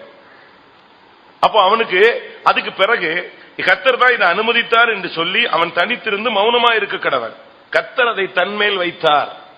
சில குடும்பத்தில் பாருங்க, பிள்ளைங்க இந்த குடும்பத்தில் ஏன் பிறந்த, ஏன் நீ பிரிட்டிஷ்ல எலிசபெத்துக்கு பேரனா பேத்தியா பிறந்துடலாம், பிறக்கிறது ஓங்கையில இருக்கு எங்கையில இருக்கு. ஆண்டவர் ஒரு குடும்பத்தில் கொண்டு வந்து வைக்கிறார். அந்த குடும்பத்துல உன்னை குறித்து ஒரு நோக்கம் இருக்கு. அந்த குடும்பத்தை ஒருவேளை உன்னை வச்சு தாங்க வைப்பார், உன்னை வச்சு தூக்கி நிறுத்த வைப்பார். அது தேவன் செய்வார். ஈசாயின் குடும்பங்கிறது ரொம்ப லோ ஃபேமிலி. ஆனா அந்த குடும்பத்துல தாவீதை கொண்டு வந்து கர்த்தர் வச்சு எங்க கொண்டு வந்துட்டாரு, அவனுடைய சந்ததியவே சிங்காசனத்தை கொண்டு வந்துட்டார். அதுபோல உங்களை இந்த தாழ்ந்த குடும்பங்கள், ஏழ்மையான குடும்பங்கள், பாமரமான குடும்பத்துல வச்சிருக்கிறார் நீ தூக்கப்படக்கூடாது. அவனை அப்படி வச்சிருக்காரு, இவனை எப்படி வச்சிருக்காரு, என்னைய மட்டும் தான் ஆண்டவர் கண்டுக்கல. இல்ல, உன்னை இப்படி வச்சிருக்கிறாரு, இந்த பாதையில இருந்து நீ ஜொலிக்கணும். நீ வைரமா இருந்தா பட்ட தீட்ட குப்பைக்குள்ள கிடந்தாலும் நீ என்ன செய்வ, மின்ன ஆரம்பிப்பாய். அதனால கர்த்தர் உன்னை குறித்து ஒன்னு வச்சிருக்கிறார்னா அது எந்த குடும்பத்தில் இருந்தாலும் நீ செய்யலாம். தன் இளம் பிராயத்தில் தன் நுகத்தை சுமப்பது மனுஷனுக்கு நல்லது. நான் ஒரு ஃபேத்தம்ல ஒரு பிளம்பிங் வேலைக்காக ஒரு பையனை கூப்பிட்டேன். அவன் ஒரு 18-19 வயசு பையன். அவன் வந்து ஃபுல் ஃபைத்தமுக்கும் அவன் வேலை செஞ்சான், புது பில்டிங் ஃபுல்லாவே. எனக்கு முதல்ல கொஞ்சம் கஷ்டமா இருந்துச்சு, இவன் சின்ன பையனா இருக்கானே. ஆனா எனக்கு இவனை இன்ட்ரோடியூஸ் பண்ணி வச்சவங்க முக்கியமான ஊழியக்காரங்க. சின்ன பையன் தான் நீ நினைக்காத, அவன் ரொம்ப அழகா செய்வான், நம்ம டைமுக்குள்ள முடிச்சிருவான், நீ அவனுக்கு நல்லா செய்யின்னு சொல்லிட்டாங்க. நானும் சரின்னு சொல்லி அவனை கொண்டு வந்து ஃபைத்தம்ல விட்டேன். அவன்கிட்ட வரிசையா சொல்லிட்டே வரேன், இந்த ரூம்ல இந்த பாத்ரூமுக்கு இந்த பைப் வைக்கணும், இதுல வைக்கணும், இத்தனை கனெக்ஷன் எல்லாம் ஊரெல்லாம் சொல்லி அவனை காட்டி முடிச்சிட்டேன். முடிச்ச உடனே நான் நினைச்சேன் ஒரு 2 வாரம் இதை என்ன செய்வான். இவன் என்ன பண்ணிட்டான், இவனை விட 2 சின்ன பையங்களை கூட்டு வந்தான். அந்த கிராமத்துக்கு போய் கொண்டு வந்துட்டு ஸ்டார்ட் பண்ணான் பாருங்க. 10 நிமிஷம் கூட ரெஸ்ட் கிடையாது, சாப்பிடுறது மட்டும் தான் ரெஸ்ட். நைட் ஒர்க் ஸ்டார்ட் பண்ணிட்டான். அடுத்த நாள் ஃபுல்லா நிக்கிறான். இவன் தூங்குவான், உட்காருவான், ரெஸ்ட் எடுப்பான்னு பாக்குறான். 2 நாள் ஒரு 48 மணி நேரம் அப்படியே நின்னு மொத்த வேலையை முடிச்சுட்டான். இவனுக்கு பேசின அமௌண்ட் வந்து ஹெவியான அமௌண்ட்.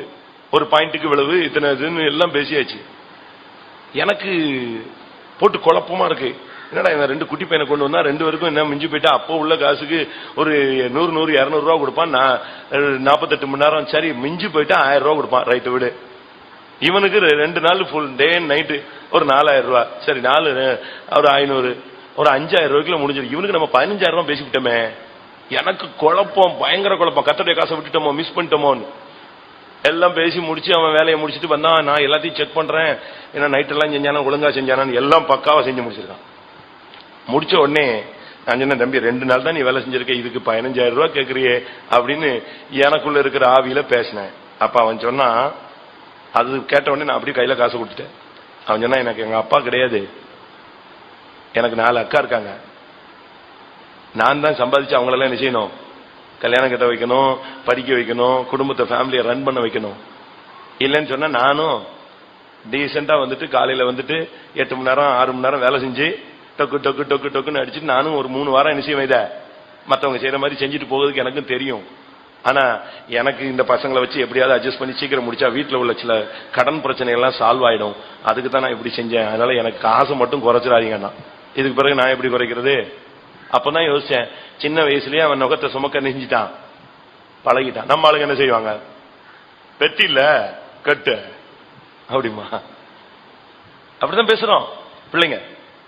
அந்த குடும்பத்தினுடைய அந்த இளம் பிராயத்திலேயே நீ மௌனமா இருக்கணும். மௌனமா இருந்து கர்த்தரே இதை என்மேல் சுமத்தினார் என்று நான் தனித்திருந்து மௌனமா இருந்தேன். அதுதான் ஒரு பேரண்ட்ஸும் பிள்ளைகளும் செய்ய வேண்டிய கடமை. இந்த நுகத்தை நம்ம சுமக்காம நம்ம விட்டுறக்கூடாது. ஆண்டவர் சொல்றார், என் நுகத்தை நீங்கள் உங்களிடத்தில் ஏற்றுக்கொள்ளுங்கள், என்னிடத்தில் கற்றுக்கொள்ளுங்கள், அப்பொழுது உங்கள் ஆத்துமாவுக்கு என்ன கிடைக்கும், இளைப்பாறுதல் கிடைக்கும். சின்ன வயசுலயே நீங்க நுகத்தை சுமக்கிறது நல்லது. ஐயோ நான் பிறந்ததுல இருந்து இப்படித்தான் கஷ்டப்பட்டேன், இங்கேயும் வந்து இப்படித்தான் கஷ்டப்படுறேன், நீ சாகிற வரைக்கும் இப்படித்தான் கஷ்டப்படணும் அப்படின்னு என்ன அர்த்தம்? பரலோகத்துல உனக்கு பெரிய மகிமை கொடுக்க போறார். இக்கால பாடுகள் இனிவரும் மகிமைக்கு ஒப்பிடத்தக்கவைகள் அல்ல. அதனால சின்ன வயசுலயே நுகத்தை சுமக்கிறதுக்கு, அவன் பாரு வண்டியில போறான், அவன் பிளைட்ல போறான், அவன் பிறந்தது எங்க வீட்டுல, யார் வீட்டுல, ரிலையன்ஸ்ல பிறந்திருக்கிறான், அவன் பிளைட்ல போவான், நீ பிறந்தது நாசரேத். அப்ப நம்ம என்ன செய்யணும், கர்த்தர் இந்த பாதையில கொண்டு வந்திருக்கிறார், நமக்கு ஒரு ரட்சிப்பு கொடுத்திருக்கிறார், நமக்கு ஒரு அபிஷேகம் கொடுத்திருக்கிறார், நமக்கு ஒரு ஐக்கியம் கொடுத்திருக்கிறார்.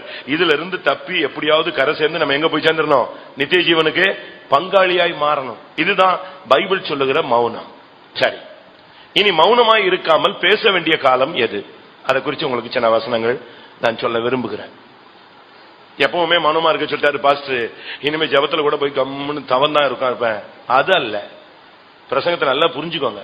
மௌனமா இருக்க வேண்டிய நேரங்கிறது தீமையான காலங்களில், உன்னை பற்றி மற்றவங்க குற்றமாய் பேசும் பொழுது, அவச்சொல் பேசும் பொழுது, கேவலமா பேசும் பொழுது, வாழ்க்கையில என்ன காரியம் செய்யணும், தேவன் என்ன செய்ய போறாருங்கிற அறியறதுக்கு நீ மௌனமா இருக்கணும். எரிகோவை பார்க்கும் பொழுது நீ மௌனமாயிரு. பிரச்சனைகளை பூதகரமா பிசாசு கொண்டு வருவான். பெரிய பர்வதம் கொண்டு போய் செருபாபேலுக்கு முன்னால் நின்னது. கர்த்தர் சொன்னாரு, பெரிய பர்வதமே நீ ஏமாத்திரம், செருபாபேலுக்கு முன்பாக நீ எப்படி மாறிடுவ, சமபூமியா மாறுவாய். அங்க போய் செருபாபேல், இயேசுவின் நாமத்தினால இந்த பூமியை, இந்த பர்வதத்தை அதட்டுகிறேன். ஒன்னும் கத்தல, நீ அவன் சும்மா தான் இருந்தான். கர்த்தர் தான் பர்வதத்தை என்ன செஞ்சாரு, பேசினாரு. கோட்டையை உடைக்கிறதுக்கு நீ சும்மா இருந்தா போதும், அவர் அஸ்திவாரத்தை அடைச்சு வைப்பாரு. அதுக்கு பிறகு சத்தமிட்டு துதிக்கும் போது இது என்ன செய்யும், உடையும். யோசுவா 6ஆம் அதிகாரம் 16ஆம் வசனம். ஏழாந்தரம் ஆசாரியர் எக்காலங்களை ஊதுகையில் யோசுவா ஜனங்களை நோக்கி, ஆர்ப்பரியுங்கள், பட்டணத்தை கர்த்தர் உங்களுக்கு ஒப்பு கொடுத்தார். ஆர்ப்பரியுங்கள்னு ஒரு சத்தம் வரும். கர்த்தரை துதிக்க வேண்டிய நேரத்தில் நீ துதி. சத்துருக்கள் மத்தியில நீ மௌனமா இருந்துட்டியா, ரூமுக்கு வா. ரூமுக்கு வந்துட்டு கர்த்தரை நல்லா துதி. உன் அறையை பூட்டு, அந்தரங்கத்தில் உன் பிதாவை நோக்கி கூப்பிடு, அவர் வெளியரங்கமாய் உனக்கு உத்தரவு கொடுப்பார். ஜனங்கள் மத்தியில நீ மௌனமாயிரு. வீட்டுக்கு போ. உன்னை அவமானம் பேசிட்டாங்களா, நிந்தையா பேசிட்டாங்களா, துக்கப்படுத்திட்டாங்களா, நேர வீட்டுல போய் கதவு மூடு. தேவனுடைய சமூகத்துல சொல்லிட்டு பேசாம இரு. எசேக்கியாவுக்கு பயங்கரமா ஒரு லெட்டர் கொடுத்தான் ஒருத்தன். அந்த ரப்சாக்கே சனகரிப்பு எழுதி கொடுத்தான், மரியாதையாக என்னுடைய கையில் சரணடைந்து விடு, உன்னுடைய தேவனால் உன்னை மீட்க முடியாது, அப்படி இப்படின்னு எழுதி ஒரு லெட்டர் அனுப்பிட்டான். ஒரு நிருபம் வந்துச்சு, இவன் வாங்கி படிச்சு பார்த்தான். நேர போனான் மௌனமா. அங்க ஜனங்கள்லாம் பார்த்தாங்க என்ன பண்ண போறான்னு. அவன் நேர அங்கிருந்து புறப்பட்டு நேர தேவ சமூகத்துக்கு போனான். தேவ சமூகத்துல அந்த லெட்டரை விரிச்சான், நிருபத்தை அப்படியே வச்சான். ஒரு ஜெபம் பண்ணான், கர்த்தாவே இதுல எழுதி இருக்கிறதெல்லாம் நீங்க வாசிச்சு பாருங்க, நீங்க பதில் அளிங்கன்னு சொன்னான். கர்த்தர் பதில் அளிச்சாரா? அன்னைக்கே சனகரிப்பு வீட்டுக்கு போனா அவங்க பிள்ளைங்களை அவனை கொன்னுட்டாங்க. நீ தேவனுடைய சமூகத்துல மாத்திரம் போய் மௌனமா இருந்துடாத, தேவ சமூகத்துல போய் கத்து. ஆர்ப்பரிக்க வேண்டிய நேரம் எரிகோவுக்கு வந்தது, அவர்கள் ஆர்ப்பரித்தார்கள், எரிகோ விழுந்தது. கர்த்தரை துதிக்க வேண்டிய நேரத்தில் துதிச்சிரு. காலையில 4 மணிக்கு எந்திரிச்சு துதிக்க வேண்டிய நேரத்தில் துதிச்சிரு. அதிகாலையில் என்னை தேடுகிறவன் கண்டடைவார். யார் எழும்பினாலும் சரி, புருஷன் எழும்பினானா எழும்பலையா போட்டோம், மனைவி எழும்பினாலா இல்லையா, பிள்ளைகள் எழும்பினாங்களா, பெற்றோர்கள் எழும்பினாங்களா, அந்த ஊழியக்காரன் எழும்பினானா இந்த ஊழிய யாரு எழும்பினானோ இல்லையோ, நீ தேவனை நோக்கி எழுப்பி தேவனை நோக்கி சத்தமிட்டு ஸ்தோத்திரி. உன் வாழ்வில் இருக்கிற எல்லா எரிகோவையும் உடைக்கிறதுக்கு ஒரே வழி கர்த்தரை நோக்கி துதிப்பதுதான். ஆண்டவருடைய சமூகத்தில் போய் உட்காருங்க. எல்லாரும் தூங்கட்டும். பிள்ளைங்க டயர்ட்ல இருப்பாங்க, புருஷன் டயர்ட்ல இருப்பாரு, மனைவி டயர்ட்ல இருப்பாங்க, எல்லாருக்கும் வீக்னஸ் இருக்கு. ஆனா நீங்க கர்த்தரை எழுப்பும் போது நல்லா எழும்பி தேவனை நல்லா துதி. அதுக்கு 4 மணி, ஒரு சிலர் இந்த 4 மணிக்கு துதிப்பேன்பாங்க. 3:30 கர்த்தரை எழுப்புவாரு, திருப்பி இழுத்து மூடுவான் பாருங்க, 7 மணிக்கு தான் எழுப்புவான். நான் சொல்றது உண்மை. ஏன்னா இவங்க ரொம்ப ஷார்ப்பா இருக்காங்களா. எத்தனை மணிக்கு கிளம்புறதுக்கு? 4 மணிக்கு. 3:30 கர்த்தர் எழுப்பி இருக்கிறாரு. நீங்க பைபிள்ல படிச்சு பாத்தீங்கன்னு சொன்னா 4ஆம் ஜாமத்துல இயேசு நடுக்கடல் மேல நடந்து வந்தார். அதை வச்சுதான் நம்ம அதிகாலை 4ஆம் ஜாமம்னு ஜெபிக்கிறோம். நல்லா கணக்கு போட்டு பாத்தீங்கன்னா 4ஆம் ஜாமம் 3:45 3:45 AM தான் எது 4ஆம் ஜாமம். அப்ப அதுக்கு முன்னால பைபிள் சொல்லுகிறது, குறித்த ஜாமத்துக்கு முன்னாக என் கண் விழித்துக் கொள்ளும். ஆசிங்க அப்படி ஒரு வசனம் இருக்கு. குறித்த ஜாமம் 4ஆம் ஜாமம்னு வச்சுக்கோங்களேன், 3:45. அதுக்கு முன்னாலே என் கண்கள் என்ன செய்யும்? விழித்துக் கொள்ளும். அப்பொழுதே நான் உட்கார்ந்து பைபிள் படிப்பேங்கிறான். எடுத்துட்டீங்களா வசனம்? சங்கீதம் 119 148. உமது வசனத்தை தியானிக்கும்படி குறித்த ஜாமங்களுக்கு முன்னே என் கண்கள் விழித்துக் கொள்ளும். உம்முடைய வசனத்தை அதுக்கு முன்னாலே எந்திரிச்சு நீ 4 மணி சோத்திர ஜெபம் முடிச்சுட்டு தான் பைபிள் படிக்கணும். அப்படி கிடையாது. நீ உனக்கு முன்னால எழுப்பிட்டாரா, அப்பவே நீ உட்கார்ந்து எதை ஸ்டார்ட் பண்ணிடு. உம்முடைய வேதத்தை தியானிக்கும்படி குறித்த ஜாமத்துக்கு முன்பாகவே என் கண் விழித்துக் கொள்ளும். அப்பவே நீ எழுப்பி உட்கார்ந்து காலையில எந்திரிச்ச உடனே பைபிள் படிச்சிரு. காலை உலகத்துல சொல்றான், காலை எழுந்தவுடன் நல்ல படிப்பு. காலையில எந்திரிச்சு படிச்சா மண்டையில ஏறும். காலையில எந்திரிச்சு உட்கார்ந்து பைபிள் ஒரு 2 அதிகாரம் படிச்சுங்க, அது அப்படியே ஸ்டோர் ஆயிடும், சாகுற வரைக்கும் உள்ள இருக்கும். அப்படி நீங்க பழகும் போது உங்களுடைய வாழ்க்கையில எல்லா யுத்தங்களிலும் நீங்கள் ஜெயிக்க ஆரம்பிச்சிருவீங்க. அடுத்ததாக நியாயாதிபதிகள் 7ஆம் அதிகாரம் 20ஆம் வசனம். 3 படைகளின் மனுஷரும் எக்காலங்களை ஊதி பானைகளை உடைத்து தீவெட்டிகளை தங்கள் இடது கைகளிலும் ஊதும் எக்காலங்களை தங்கள் வலது கைகளிலும் பிடித்துக் கொண்டு கர்த்தருடைய பட்டயம் கிதியோனுடைய பட்டயம் என்று சத்தமிட்டு பாளையத்தை சுற்றிலும் அவரவர் தங்கள் நிலையிலே நின்றார்கள். ஜனங்களை வச்சு கர்த்தர் யுத்தம் செய்த டெக்னிக்கலான ரூட்டை நீங்க பாத்தீங்கன்னா அதிசயமா இருக்கும். ஒரு பெரிய யுத்த காலத்துல போய் நிப்பாட்டுறாரு. 300 பேர் தான் போறாங்க. லட்சக்கணக்கான எதிரிகள் இருக்கிற இடத்துல 300 பேரை கொண்டு போய் உட்கார வச்சு நிப்பாட்டி, இந்த 300 பேரும் ஒண்ணுமே பேசக்கூடாது. அவன் சொல்றான், நீங்க என் கூட வாங்க, நான் என்னெல்லாம் பண்றேனோ அதை மட்டும் செஞ்சுட்டே வா, நான் உள்ள வர்றேன். அவன் சொல்றான், எல்லார் கையிலையும் ஒரு எக்காலம் கொடுத்தாச்சு, அடுத்து வெறும் பானையை கொடுத்தாச்சு, பானைக்குள்ள ஒரு தீவெட்டியும் கொடுத்துட்டான். இந்த 3 தான் இப்ப ஆயுதம். எக்காலம், வெறும் பானை, பானைக்குள் வெறும் தீவெட்டி, எல்லாரையும் கொண்டு கிளம்பியாச்சு. அவன் சொல்றான், நான் என்ன பண்றனோ அதை மட்டும் செய், வேற எதையும் நெஞ்சிடாத, மாத்தி செஞ்சிடாத. 7ஆம் அதிகாரம் 17ஆம் வசனம். அவர்களை நோக்கி, நான் செய்வதை பார்த்து அப்படியே நீங்களும் செய்யுங்கள். இதோ நான் பாளையத்தின் முன்னணியில் வந்திருக்கும் போது நான் எப்படி செய்கிறேனோ அப்படியே நீங்களும் செய்ய வேண்டும். என்ன பண்ணா தெரியுமா? வந்த உடனே எக்காலத்தை ஊதுனான், பானைய உடைச்சான், தீவெட்டிய கையில தூக்கிட்டான். இப்ப எக்காலத்துக்கு கையில மாத்திட்டு கர்த்தருடைய பட்டயம் கிதியோனுடைய பட்டயம் ஒரே கத்து, அவ்வளவுதான். இது எதை காண்பிக்கிறதுனா விசுவாசத்தின் அறிக்கையை காண்பிக்கிறது. ஒரு தேவனுடைய பிள்ளை வியாதி வந்த உடனே இயேசு என் வியாதியை சுமந்தார், எனக்கு வியாதி கிடையாது, நான் சுகமாகிறேன் இப்படின்னு ஒரு விசுவாசம் இருக்கு. அப்படி ஆப்போசிட்டா போகணும். வியாதிக்கு நேருக்கு நேர் எதிர்த்து நிக்கணும். அதான் நம்முடைய உபதேசம். இயேசு சிலுவையை பார்த்துட்டு ஓடல, நேர சிலுவைக்காக நேர போனார். இதோ கெத்சமனே தோட்டத்தில் பிடிக்க வந்த உடனே சீசர்கள் ஓடினாங்க. இவர் போய் சொன்னார், யாரை தேடுகிறீர்கள்? நசரேயனாகிய இயேசுவை தேடுகிறோம். நான் தான். அந்த வார்த்தை சொன்ன உடனே எல்லாரும் என்ன செஞ்சாங்க? பின்னிட்டு போய் விழுந்தாங்க. திருப்பி எழும்பி வந்து நின்னாங்க. உடனே கேட்கிறாரு, யாரை தேடுகிறீர்கள்? அப்பவும் அவங்க சொல்றாங்க, நசரேயனாகிய இயேசுவை தேடுறோம். நான் தான். நம்ம அப்படி சொல்லுவோமா? யோவான் எழுதின சுவிசேஷம் 18ஆம் அதிகாரம் 5ஆம் வசனம். இயேசு தமக்கு நேரிட போகிற எல்லாவற்றையும் அறிந்து எதிர்கொண்டு போய் அவர்களை நோக்கி, யாரை தேடுகிறீர்கள் என்றார். அவருக்கு அவர்கள் பிரதியுத்தரமாக, நசரேயனாகிய இயேசுவை தேடுகிறோம் என்றார்கள். அதற்கு இயேசு, நான் தான் என்றார். அவரை காட்டிக் கொடுத்த யூதாசும் அவருடனே கூட நின்றான். நான் தான் என்று அவர் அவர்களிடத்தில் சொன்ன உடனே அவர்கள் பின்னிட்டு தரையிலே விழுந்தார்கள். அவ்வளவுதான். நீ டைரக்டா ஃபேஸ் பண்ண. கிதியோன் கடைசியா அவங்க பாளையத்துக்குள்ளேயே போயிட்டான். பயந்து பயந்து பயந்து பயந்து அவிசுவாசப்பட்டு பனி பெய்யணும் மழை பெய்யணும் கத்திட்டு இருந்தவன் இப்ப நேர ஸ்பாட்டுக்கே கொண்டு போய் நின்னுட்டு, கர்த்தருடைய பட்டயம் கிதியோனுடைய பட்டயம், எக்காலத்தை ஊதுன்னு சொல்லிட்டான். எக்காலத்தை ஊத வேண்டிய நேரத்தில் ஊதுங்கள். விசுவாசத்தின் அறிக்கையை செய்ய வேண்டிய நேரத்தில் அறிக்கையை செய்யுங்கள். 2ஆம் ராஜாக்கள் 7ஆம் அதிகாரம் 9ஆம் வசனம். 2ஆம் ராஜாக்கள் 7ஆம் அதிகாரம் 9ஆம் வசனம்.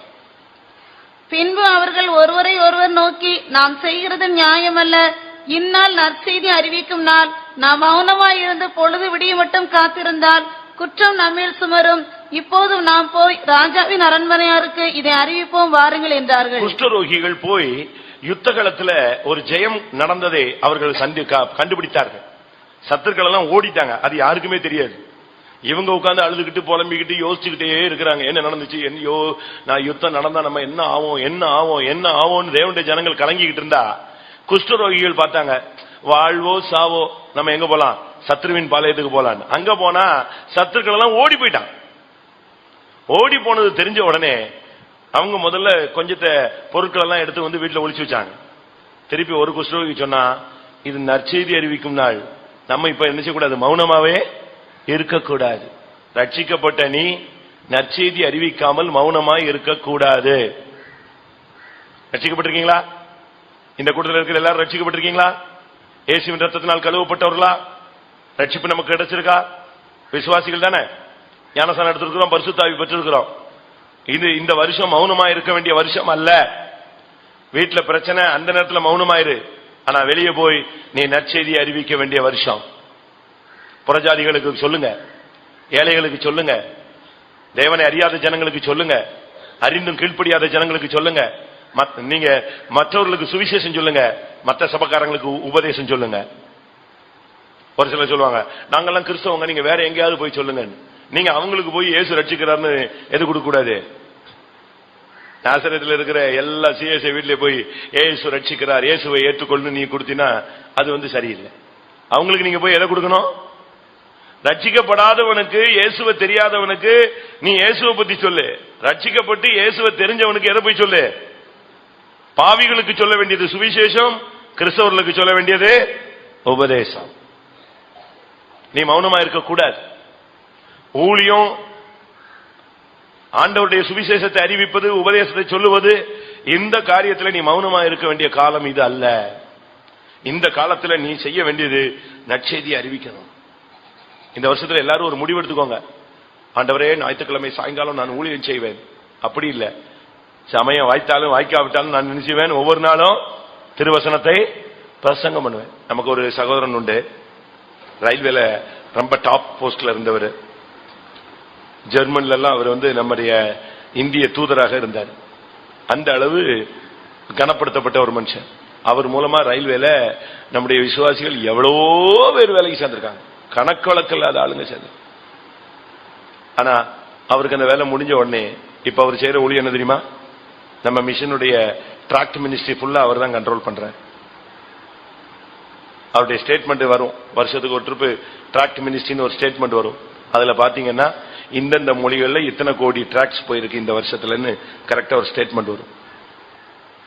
இந்த மொழியில, இந்த இடங்கள்ல, இந்தந்த தெரியாத இடங்களில, இந்தந்த பாஷையில இவ்வளவு சுவிசேஷம் சொல்லி இருக்கு, டிராக்ஸ் போயிருக்கு, காஸ்பல் புக்ஸ் போயிருக்கு, இத்தனை இவ்வளவு இது நம்ம செஞ்சிருக்கிறோம் அப்படின்னு ஒரு ஸ்டேட்மெண்ட் வரும்.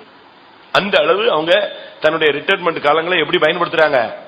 ஊழியத்துக்காக பயன்படுத்துறாங்க. நீங்க இரும்புலியூர் போனீங்கன்னா, பெந்தேகோஸ்தே பேர்ல ஆபீஸுக்கு போனீங்கன்னா, அங்க ஒரு 10 பேர் இருப்பாங்க, வயசானவங்க, ரிட்டையர்ட் ஆனவங்க. எல்லாரும் டெய்லி காலையில சாப்பாடு கட்டிட்டு வந்துருவாங்க. ஒரு சம்பளம்லாம் ஒண்ணும் கிடையாது. அவங்க எல்லாம் என்ன செய்யறாங்க? கர்த்தருக்காக வந்து வேலை செய்யறாங்க. அப்ப நம்மளும் ரிட்டையர்ட் ஆன பிறகு செய்யலான்னு நினைக்கிறீங்களா? ரிட்டையர்ட் ஆகிறதுக்கு முன்னால கர்த்தர் கூப்பிட்டாரு, வந்துட்டாருன்னா நம்ம என்ன செய்யணும்? அதுக்கு முன்னால நற்செய்தி அறிவிக்க வேண்டிய நற்செய்தியை நெஞ்சிருக்கணும், அறிவிச்சிருக்கணும். அதனால இது மௌனமா இருக்கக்கூடிய காலங்கள் அல்ல, நாம் நற்செய்தியை அறிவிக்கக்கூடிய ஒரு காலம். அடுத்ததாக எஸ்தரின் புஸ்தகத்துல பாத்தீங்கன்னா 4ஆம் அதிகாரம் 14ஆம் வசனத்துல கர்த்தர் அவளை எஸ்தர் ராஜாத்தியா மாத்தி ஒரு பெரிய செல்வ செழிப்புள்ள அரண்மனையில உட்கார வச்சுட்டாரு. இப்ப மொர்தெகாய் ஒரு வார்னிங் கொடுத்து அனுப்புறான். எஸ்தர் 4ஆம் அதிகாரம் 14ஆம் வசனம். நீ இந்த காலத்திலே மௌனமாயிருந்தால் யூதருக்கு சகாயமும் ரட்சிப்பும் வேறொரு இடத்திலிருந்து எழும்பும். அப்பொழுது நீயும் உன் தகப்பன் குடும்பத்தாரும் அழிவீர்கள். நீ இப்படிப்பட்ட காலத்துக்கு உதவியா இருக்கும்படி உனக்கு ராஜ மேன்மை கிடைத்திருக்கலாமே, யாருக்கு தெரியும் என்று சொல்ல சொன்னான். நான் இப்ப சொல்றேன், ஒரு சிலர் பாருங்க வெளியே சொல்ல மாட்டாங்க, ஜெபிக்க மாட்டாங்க, யாருக்கும் உதவி செய்ய மாட்டாங்க. ஒரு சில விசுவாசிகள் தான் கம்பெனியில விசுவாசியை உள்ளே விட மாட்டான், தான் வேலை பார்க்குற இடத்துல விசுவாசிகள் உள்ளவே விட மாட்டாங்க. ஏன்னா தான் பேர் கெட்டு போகுமா. பைபிள் சொல்லுகிறது, உனக்கு இந்த மேன்மை இந்த காலத்துக்கு உதவியா இருக்கும்படி இது என்ன செஞ்சிருக்கலாம், கிடைச்சிருக்கலாம். உனக்கு பணம் கொடுத்தது எதுக்காக? உனக்கு கார் கொடுத்தது எதுக்காக? உனக்கு நல்ல குடும்பத்தை கொடுத்தது எதற்காக? உனக்கு நல்ல செல்வ செழிப்ப தேவன் எதற்கு கொடுத்தார்? மற்றவனுக்கு எல்லாம் கொடுக்கலையே, உனக்கு கொடுத்தாரு. எதுக்கு கொடுத்தாரு? நீ உனக்கு மட்டும் அனுபவிக்கிறதுக்கா? இல்ல. பைபிள் சொல்லுகிறது, அழகா சொல்லிருக்கு, இந்த காலத்தில் நீ மௌனமா இருந்தால், உன்னைய வச்சு கர்த்தர் இந்த காரியத்தை செய்யணும் தான் உன்னை இந்த டாப் போஸ்ட் கொண்டு வந்திருக்கிறார். ஆனா நீ அந்த காரியத்தை செய்யாம நீ மௌனமா இருந்தா யூதருக்கு சகாயமும் ரட்சிப்பும் வேற ஒரு இடத்துல இருந்து வரும். ஆண்டவருக்கு வந்து யாரையும் வச்சு செய்ய முடியும்? யாரையாவது ஒரு ஆளை வந்து கொண்டு வந்து தூக்கிட்டு போயிருவார். நீ உதவி செய்யல, நீ ஒன்னும் செய்யலன்னா உடனே சபையை இழுத்து மூட மாட்டாங்க. கர்த்தர் இந்த சபையை நடத்துறதுக்கு எத்தனையோ வேற நெஞ்சிருக்காரு, வச்சிருக்கிறார். எலியா பசியில கிடக்குறான், அவனை ஆண்டவர் சொல்றாரு, கேரி தாற்றங்கரையில போய் ஒளிச்சுக்கோங்கிறாரு. நீ எங்க போனாலும் உன்னை கொன்றுவாங்க, நீ கேரி தாற்றங்கரைக்கு போயிடு, அங்கதான் உனக்கு பசியும் இருக்காது, பட்டினியா இருக்காது. அங்க போயாச்சு. அங்க போனா மனுஷனே கிடையாது. ஆனா இவனுக்கு டைம் ஆயிடுச்சு, சாப்பிடணும். யார் வந்தா? யார் வந்தா? காகம் வந்துச்சு. காகம் இருக்கிறத புடிங்கிட்டு போற கேஸ் அது. பிள்ளைங்க கையில வச்சிருந்தா டப்புன்னு நெஞ்சிரும், அசந்தா அடிச்சுட்டு போயிடுற காகம். கர்த்தர் அதை வச்சு இவனை போஷிச்சாரு. அதான் தேவனுடைய வேலை. அதுக்கு ஒரு இடத்துல கர்த்தர் ஆகாரத்தை ரெடி பண்ணி அதை அங்கிருந்து அழகா கொண்டு போய் கொடுக்க சொன்னார். உங்களுக்கு எதுக்காக உங்களை வச்சிருக்கிறார்? நீங்க பிரதர் யூன் அப்படின்னு ஒரு புஸ்தகம் இருக்கு, வாங்கி படிச்சு பாருங்க. இப்ப அந்த மனுஷன் இருக்கிறான் சைனால. அவரு ஜெயில இருந்து தப்புறாரு. ஜெயில இருந்து பேதுரு மாதிரி வெளியே வரும்போது கதவு, பேதுருக்கு கதவை திறந்தது நைட்ல, தூதன் வந்து கதவை திறந்தது நைட்ல. ஆனா பிரதர் யூனுக்கு கதவை திறந்தது எப்போ? பகல்ல. பகல்ல அவ்வளவு பேர் நிக்கும் போது இவன் வெளியே வரான். ஜெயில இருந்து எல்லா கதவும் திறந்திருக்கு, எல்லாரும் இவனை பாக்குறாங்க, கண்கள்ல குருட்டாட்டம், இவன் யாருன்னு தெரியல. வெளியே வந்தாச்சு. வெளியே வந்து போய் போய் போய் போய் தனக்கு அறிமுகமான ஒரு வீட்டுக்கு போறாரு. அந்த வீட்டுல 2 வாலிப பிள்ளைங்க, ஒரு அம்மா. அந்த வீட்டுக்கு போய் ஒரு கதவை தட்டுறாரு. அந்த 2 பிள்ளைங்களும் திறக்குது கதவை. அம்மா இல்ல. கதவை திறந்த உடனே இவரு வீட்டுக்குள்ள பதைச்சிட்டு உள்ள போறாரு. அவங்க சொல்றாங்க, நீங்க பிரதர் யூன் தானே? ஆமா. நீங்க விடுதலையாக்கி கர்த்தர் உங்களை விடுதலையாக்கி கொண்டு வருவாருன்னு நேத்தே எங்க அம்மா தரிசனம் பார்த்து என்ன செஞ்சாங்க, சொன்னாங்க. கரெக்டா நீங்க வந்துட்டீங்க, வாங்கன்னு வீட்டுக்குள்ள வச்சு கதவை பூட்டிட்டாங்க. யோசிச்சு பாருங்க. அந்த அளவு வெளிப்பாடும் தரிசனமும் கர்த்தர் ஒரு ஆளை வச்சு கொடுக்கிறார். அதுபோல உன்னைய உயர்த்தினதுக்கு ஒரு காரணம் இருக்கும். உனக்கு சுகத்தை கொடுத்ததுக்கு ஒரு காரணம் உண்டு. உனக்கு மற்றவர்களுக்கு உதவி செய்ய முடியாக, ஊழியத்துக்கு உதவி செய்ய முடியாக, ஆண்டவருடைய நாமத்துக்கு மகிமையா இருக்கும்படியாகத்தான் கர்த்தர் உனக்கு இந்த மேன்மையை கொடுத்திருக்கிறார். மறுபடியும் அந்த வசனம் வாசிங்க, எஸ்தர் 4:14. நீ இந்த காலத்திலே மௌனமாயிருந்தால் யூதருக்கு சகாயமும் ரட்சிப்பும் வேறொரு இடத்திலிருந்து எழும்பும். அப்பொழுது நீயும் உன் தகப்பன் குடும்பத்தாரும் அழிவீர்கள். நீ இப்படிப்பட்ட காலத்துக்கு உதவியாய் இருக்கும்படி உனக்கு ராஜமேன்மை கிடைத்திருக்கலாமே, யாருக்கு தெரியும் என்று சொல்ல சொன்னான். உனக்கு திடீர்னு ராஜாத்தி போஸ்டிங் தகுதி இல்லாத உனக்கு கிடைச்சதுக்கு காரணம் இதுதான். அவன் அழகா மென்ஷன் பண்ணி சொல்றான், அந்த பாயிண்ட நோட் அவுட் பண்றான். அவனுக்கு இதுதான், இவ்வளவுதான் உனக்கு கர்த்தர் இந்த ராஜஸ்திரியா அவனை மாத்தினதுக்கு காரணம் இதுவா இருக்கலாமே. அத கேட்ட உடனே அவ போய் நான் செத்தாலும் சாகுறேன்னு உபவாசத்துல நின்னா. இனி நீ மௌனமா இராதேனா, அங்க போய் ஆண்டவரே எனக்காக பொற்சங்கோலை நீட்ட உதவி செய்யும். 3 நாள் புசியாம குடியாம உபவாசம். ஜபத்துல நீ மௌனமா இருக்க கூடாது. வந்த உடனே அப்படியே பொம்பளைங்க மாதிரி தலையை கீழே போட்டு முக்காட போட்டுட்டு உட்கார்ற மாதிரிலாம் உட்காரக்கூடாது. ஜபத்துல நின்னு நீ முழங்கால நின்னு உன் வாயில எக்காலத்தை வைத்து நீ தேவ சமூகத்துல போராடணும். இது மௌனமா இருக்கக்கூடிய காலம் அல்ல. செத்தாலும் சாகுறேன்னு சொல்லி நீ ஜபத்துல நிக்க வேண்டிய ஒரு நேரம் இதுதான். இதை குறித்து இன்னொரு வசனம் ஏசாயா 62:6 இரவும் பகலும் ஒரு காலும் மௌனமாயிராத ஜாமக்காரரை சபையிலே தேவன் கட்டளையிடுகிறார். ஏசாயா 62:6. எருசலேமே, உன் மதில்களின் மேல் பகல் முழுதும் ராம் முழுதும் ஒரு காலம் மௌனமாயிராத ஜாமக்காரரை கட்டளையிடுகிறேன். கர்த்தரை பிரஸ்தாபம் பண்ணுகிறவர்களே, நீங்கள் அமெரிக்கா இருக்கலாகாது. பைபிள் சொல்லுகிறது ஜாமக்காரரை சபையில கட்டளையிடுகிறேன். இந்த வருஷத்துல இந்த கூட்டத்தில் இருக்கிற எல்லா சகோதர சகோதரிகளையும் கர்த்தர் ஜாமக்காரராய் மாற்றி நீ ஒரு காலம் மௌனமா இருக்க மாட்ட. எப்பவும் ஜெபத்துல தேவனோடு புலம்பி பேசி கதறி அப்படிப்பட்ட ஒரு ஆவியை தேவன் நமக்கு கட்டளையிட்டால் எவ்வளவு நலமா இருக்கும். வசனம் சொல்லுகிறது, எருசலேமே இராக்காலம் இரவும் பகலும் ஒரு காலம் மௌனமாயிராத ஜாமக்காரரை உனக்கு கட்டளையிடுகிறேன். எருசலேமை பிரஸ்தாவப்படுத்து, கர்த்தரை பிரஸ்தாவப்படுத்துகிறவர்களே, நீங்கள் அமெரிக்கா இருக்கலாகாது. ஜபத்துல சத்தத்தை கூட்டு, அபிஷேகத்துல நல்ல ஆவியில் நிறைஞ்சி போராடுங்க. உங்களுடைய வீட்டுல ஜப சத்தம் வரட்டும். பாட்டு, மியூசிக், ஆட்டம், சண்டை, கூக்குரல், வாக்குவாதம், இந்த சத்தங்கள்லாம் வேண்டாம். உங்க வீடுகள்ல இருந்து அந்த ஜாமக்காரனுடைய சத்தம் வரட்டும். சரி, இவ்வளவு நேரம் நாம் மௌனமா இருக்க வேண்டிய நேரத்தையும் கற்றுக்கொண்டோம். நாம் மௌனமா இருக்காமல் தேவனுக்காக கதற வேண்டிய காரியங்களையும் கற்றுக்கொண்டோம். தேவனும் சில நேரங்களில் மௌனமா இருக்கிறார், ஆனா சில நேரங்களில் அவர் சீறிடுறாரு. அதை குறித்து 2 வசனம் சொல்லி நான் முடிக்கிறேன். சங்கீதம் 50:21. சில காரியங்களை கர்த்தர் மௌனமா இருக்கிறார்.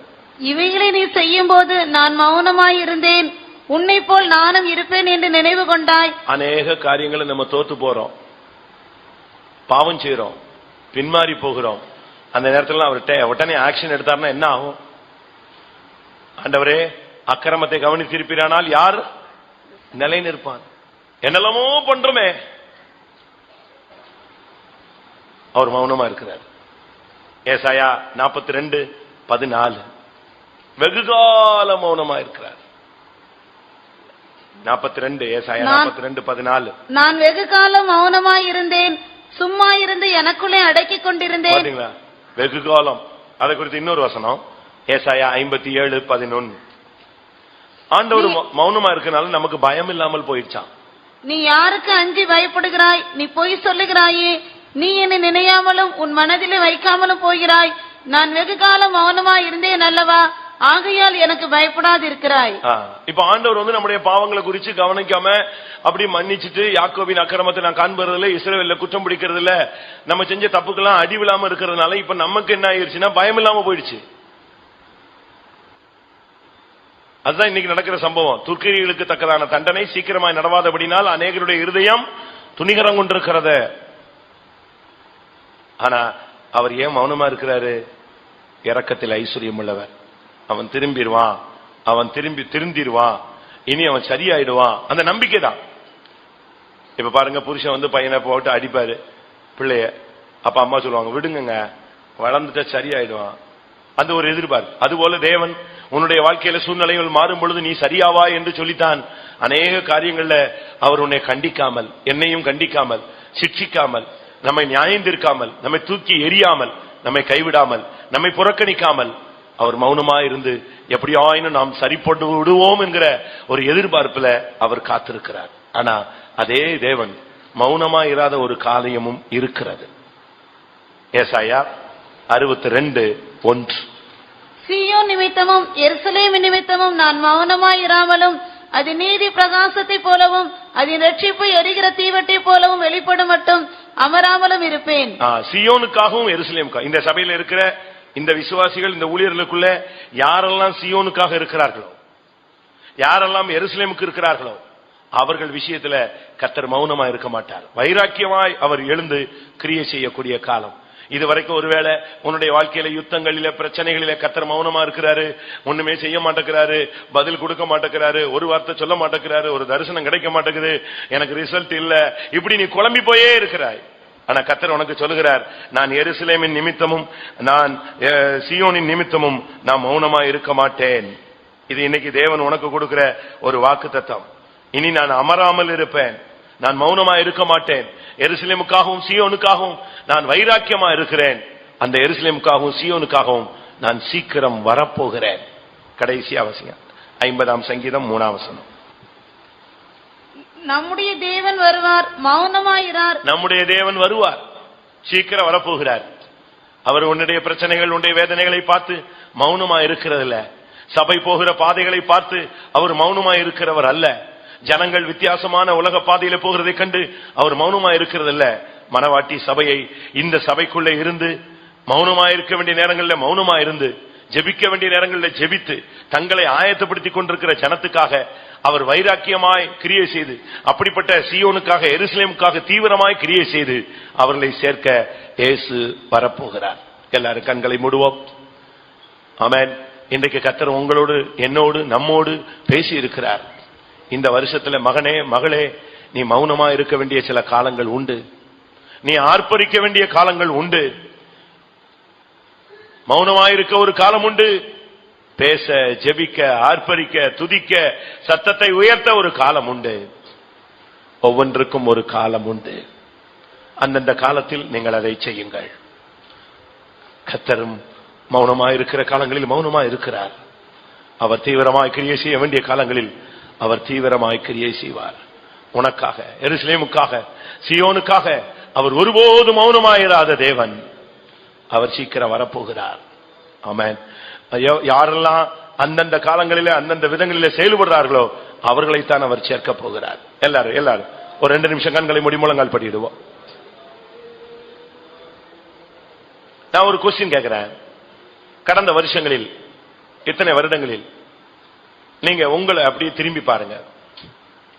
எந்தெந்த இடங்கள்ல நீங்க மௌனமா இருக்க வேண்டிய இடத்துல பேசிட்டீங்க? எந்தெந்த இடங்கள்ல நீங்க பேச வேண்டிய இடத்துல மௌனமா இருந்துட்டீங்க? அதனால உங்களுக்கு எவ்வளவு நஷ்டங்களும் குழப்பங்களும் வந்துச்சுன்னு எத்தனை பேர் உணர்றீங்க? ஆண்டவரே, நான் மௌனமா இருக்க வேண்டிய இடத்துல நான் பேசிட்டேன், அது தவறுன்னு நான் இப்ப ஃபீல் பண்றேன்னு சொல்றவங்க கை வைத்துங்க. நான் கேட்கல, தெய்வம் தான் உனக்கு உன் நிலவரத்தை உனக்கு உணர்த்த விரும்புகிறார். ஆண்டவரே, நான் மௌனமா இருக்க வேண்டிய நேரத்தில் நான் பேசிட்டேன் சுவாமி, நான் வாயை பொத்தி கொண்டிருக்க வேண்டிய நேரத்தில் புலம்பிட்டேன் கர்த்தாவே. துன்மார்க்கன் எனக்கு முன்பாக இருக்கும் பொழுது என் வாயை கடிவாளத்தில் அடக்கி வைக்காம நான் கட்டவிழ்த்து விட்டுட்டேன் சுவாமி. என் நியாயத்தை பேசிட்டேன், என்னை நீதிகரிச்சிட்டேன், என்னை உத்தமன்கிறத வெளியே சொல்ல ஆரம்பிச்சிட்டேன், நான் பேசக்கூடாத வார்த்தைகள் எல்லாம் பேசிட்டேன். ஆனா நான் அந்த நேரத்தில் மௌனமா இருந்திருக்க வேண்டும். அது எனக்கு மன்னியும் ஆண்டவரே. அதே போல பேச வேண்டிய இடத்துல, ஜெபிக்க வேண்டிய நேரத்துல, நற்செய்தி அறிவிக்க வேண்டிய நேரத்துல, உபவாசித்து கதற வேண்டிய நேரத்துல நான் அதையும் செய்யாமல் அந்த நேரத்தில் நான் மௌனமா இருந்துட்டேன். அது தவறுன்னு எத்தனை பேர் உணர்கிறீர்கள்? ஜெபிக்க வேண்டிய நேரத்தில் ஜெபிக்காம, ஊழியம் செய்ய வேண்டிய நேரத்தில் ஊழியம் செய்யாம, கர்த்தருடைய பட்டயம் என்னுடைய பட்டயம் விசுவாச அறிக்கை செய்ய வேண்டிய இடத்துல நான் அறிக்கை செய்யாமல், ஜெபிக்க வேண்டிய நேரத்தில் ஜெபிக்காமல், சுவிசேஷம் சொல்ல வேண்டிய நேரத்தில் சுவிசேஷம் சொல்லாமல், உபவாசத்தில் புலம்பாமல் நான் மௌனமா இருந்து விட்டேன். அதுவும் தவறுன்னு ஒத்துக்கொள்றவங்க ஆமா பாருங்க, இதுதான் நம்முடைய தற்போதைய நிலவரம். ஆனால் கர்த்தர் இன்னைக்கு ஒரு கிருபை தரப்போகிறார். ஆமென். இன்னைக்கு இப்ப இந்த கூட்டம் முடிக்கிறதுக்கு ஒரு 5 நிமிஷம் நான் எடுத்துக்கிறேன். இந்த 5 நிமிஷத்துல 2 பாயிண்ட்டுக்காரங்க ஜெபம் பண்ணுங்க. கர்த்தாவே, இன்னைக்கு இல்ல, இந்த வருஷம் மாத்திரமல்ல, நான் சாகுற வரைக்கும் மௌனமா இருக்க வேண்டிய நேரத்தில் நான் மௌனமாவே இருக்கணும். ஆமா. 2வது, நான் பேசணும்னு நீ எதிர்பார்க்கிற இடத்துல நான் ஜெபத்திலேயோ ஒரு சுவிசேஷத்திலேயோ நான் பேசியே ஆகணும். எனக்கு அந்த கிருபை தாங்க. எத்தனை பேருக்கு வேணும்? தைரியமா கை வைத்துங்க. கர்த்தாவே, நான் பேச வேண்டிய நேரத்தில் பேசணும், நான் மௌனமா இருக்க வேண்டிய நேரத்தில் மௌனமா இருக்கணும்.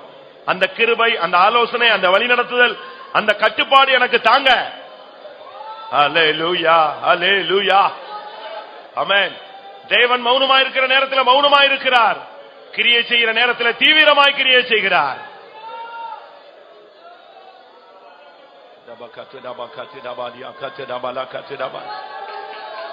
ஆமென், ஆமென். இந்த கூட்டத்தில் இருக்கிற உனக்கு கர்த்தர் ஒரு உணர்வை தருகிறார்.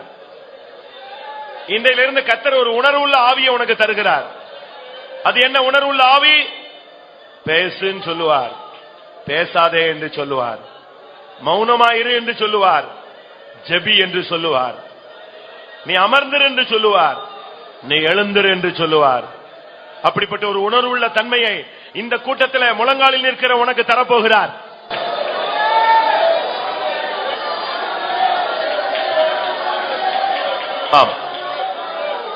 ஆண்டவரே, உண்மையாய் நான் இத்தனை மணி நேரம் பிரசங்கம் கேட்டேன். சில காரியங்கள் எனக்கு முடியும் நான் நினைக்கிறேன், சில காரியம் எனக்கு முடியல, என்னுடைய மனுஷிகத்தில் முடியல, நான் ஒத்துக்கொள்றேன். ஆனா ஒண்ணு எனக்கு செய்யுங்க, எனக்குள்ள ஒரு சென்சார் கருவியை பொருத்தின மாதிரி ஆவியானவர் எனக்குள்ள ஒரு உணர்வுள்ள ஆவியை பொருத்தி விடுங்க. ஹல்லேலூயா, ஆமென். பேசுன்னு நீங்க சொல்லுங்க, நான் பேசுறேன். மௌனமா இருன்னு சொல்லுங்க, நான் அப்படியே செத்தாலும் மௌனமா இருப்பேன். ஹல்லேலூயா. எத்தனை பேர் சொல்றீங்க? எல்லாருக்கும் இந்த அனுபவம் தேவை. ஆண்டவரே, நீர் என்னை நடத்தும். மகனே, மகளே, மௌனமாய் இருன்னு சொல்லும். நீர் சொல்லுவரை நான் மௌனமாய் அப்படியே இருக்க கிருபை செய்யும்.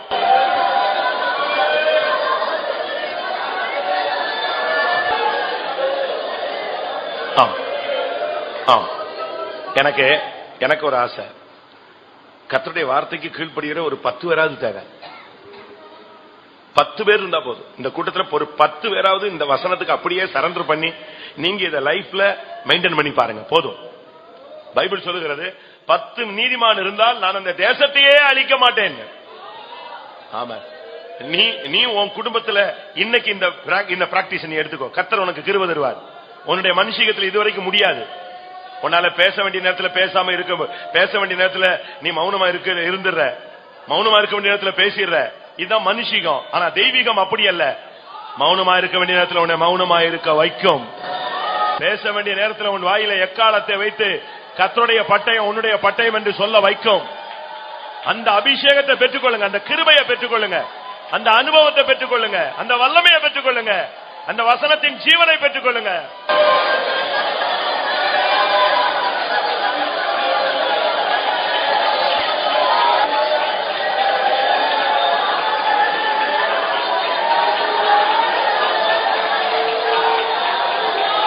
Hallelujah, hallelujah, hallelujah, hallelujah, hallelujah, hallelujah, hallelujah, hallelujah, hallelujah, hallelujah, hallelujah.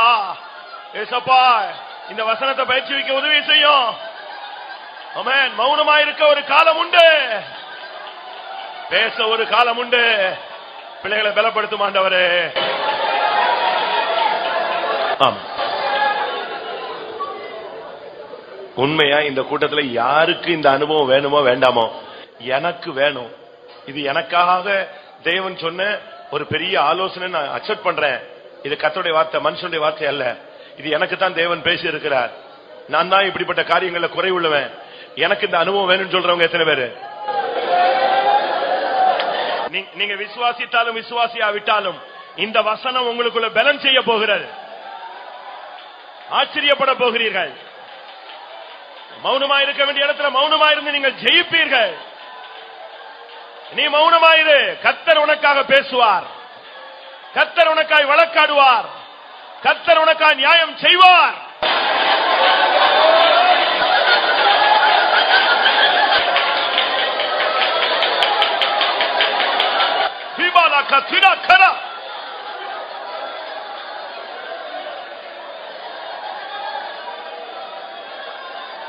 Mani ankara baushala bana.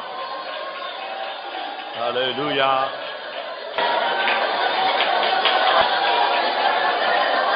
Hallelujah, hallelujah. Oh rabakatu rabakatu rabania.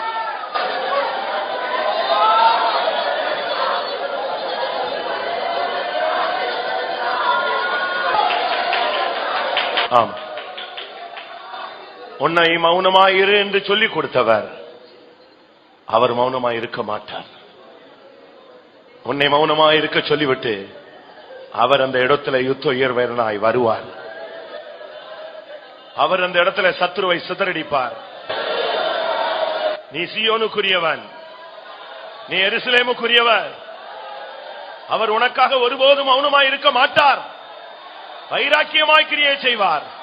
சீயோனுக்காக எருசலேமுக்காக மகா உக்கிரமான வைராக்கியம் கொண்டிருக்கிறேன்.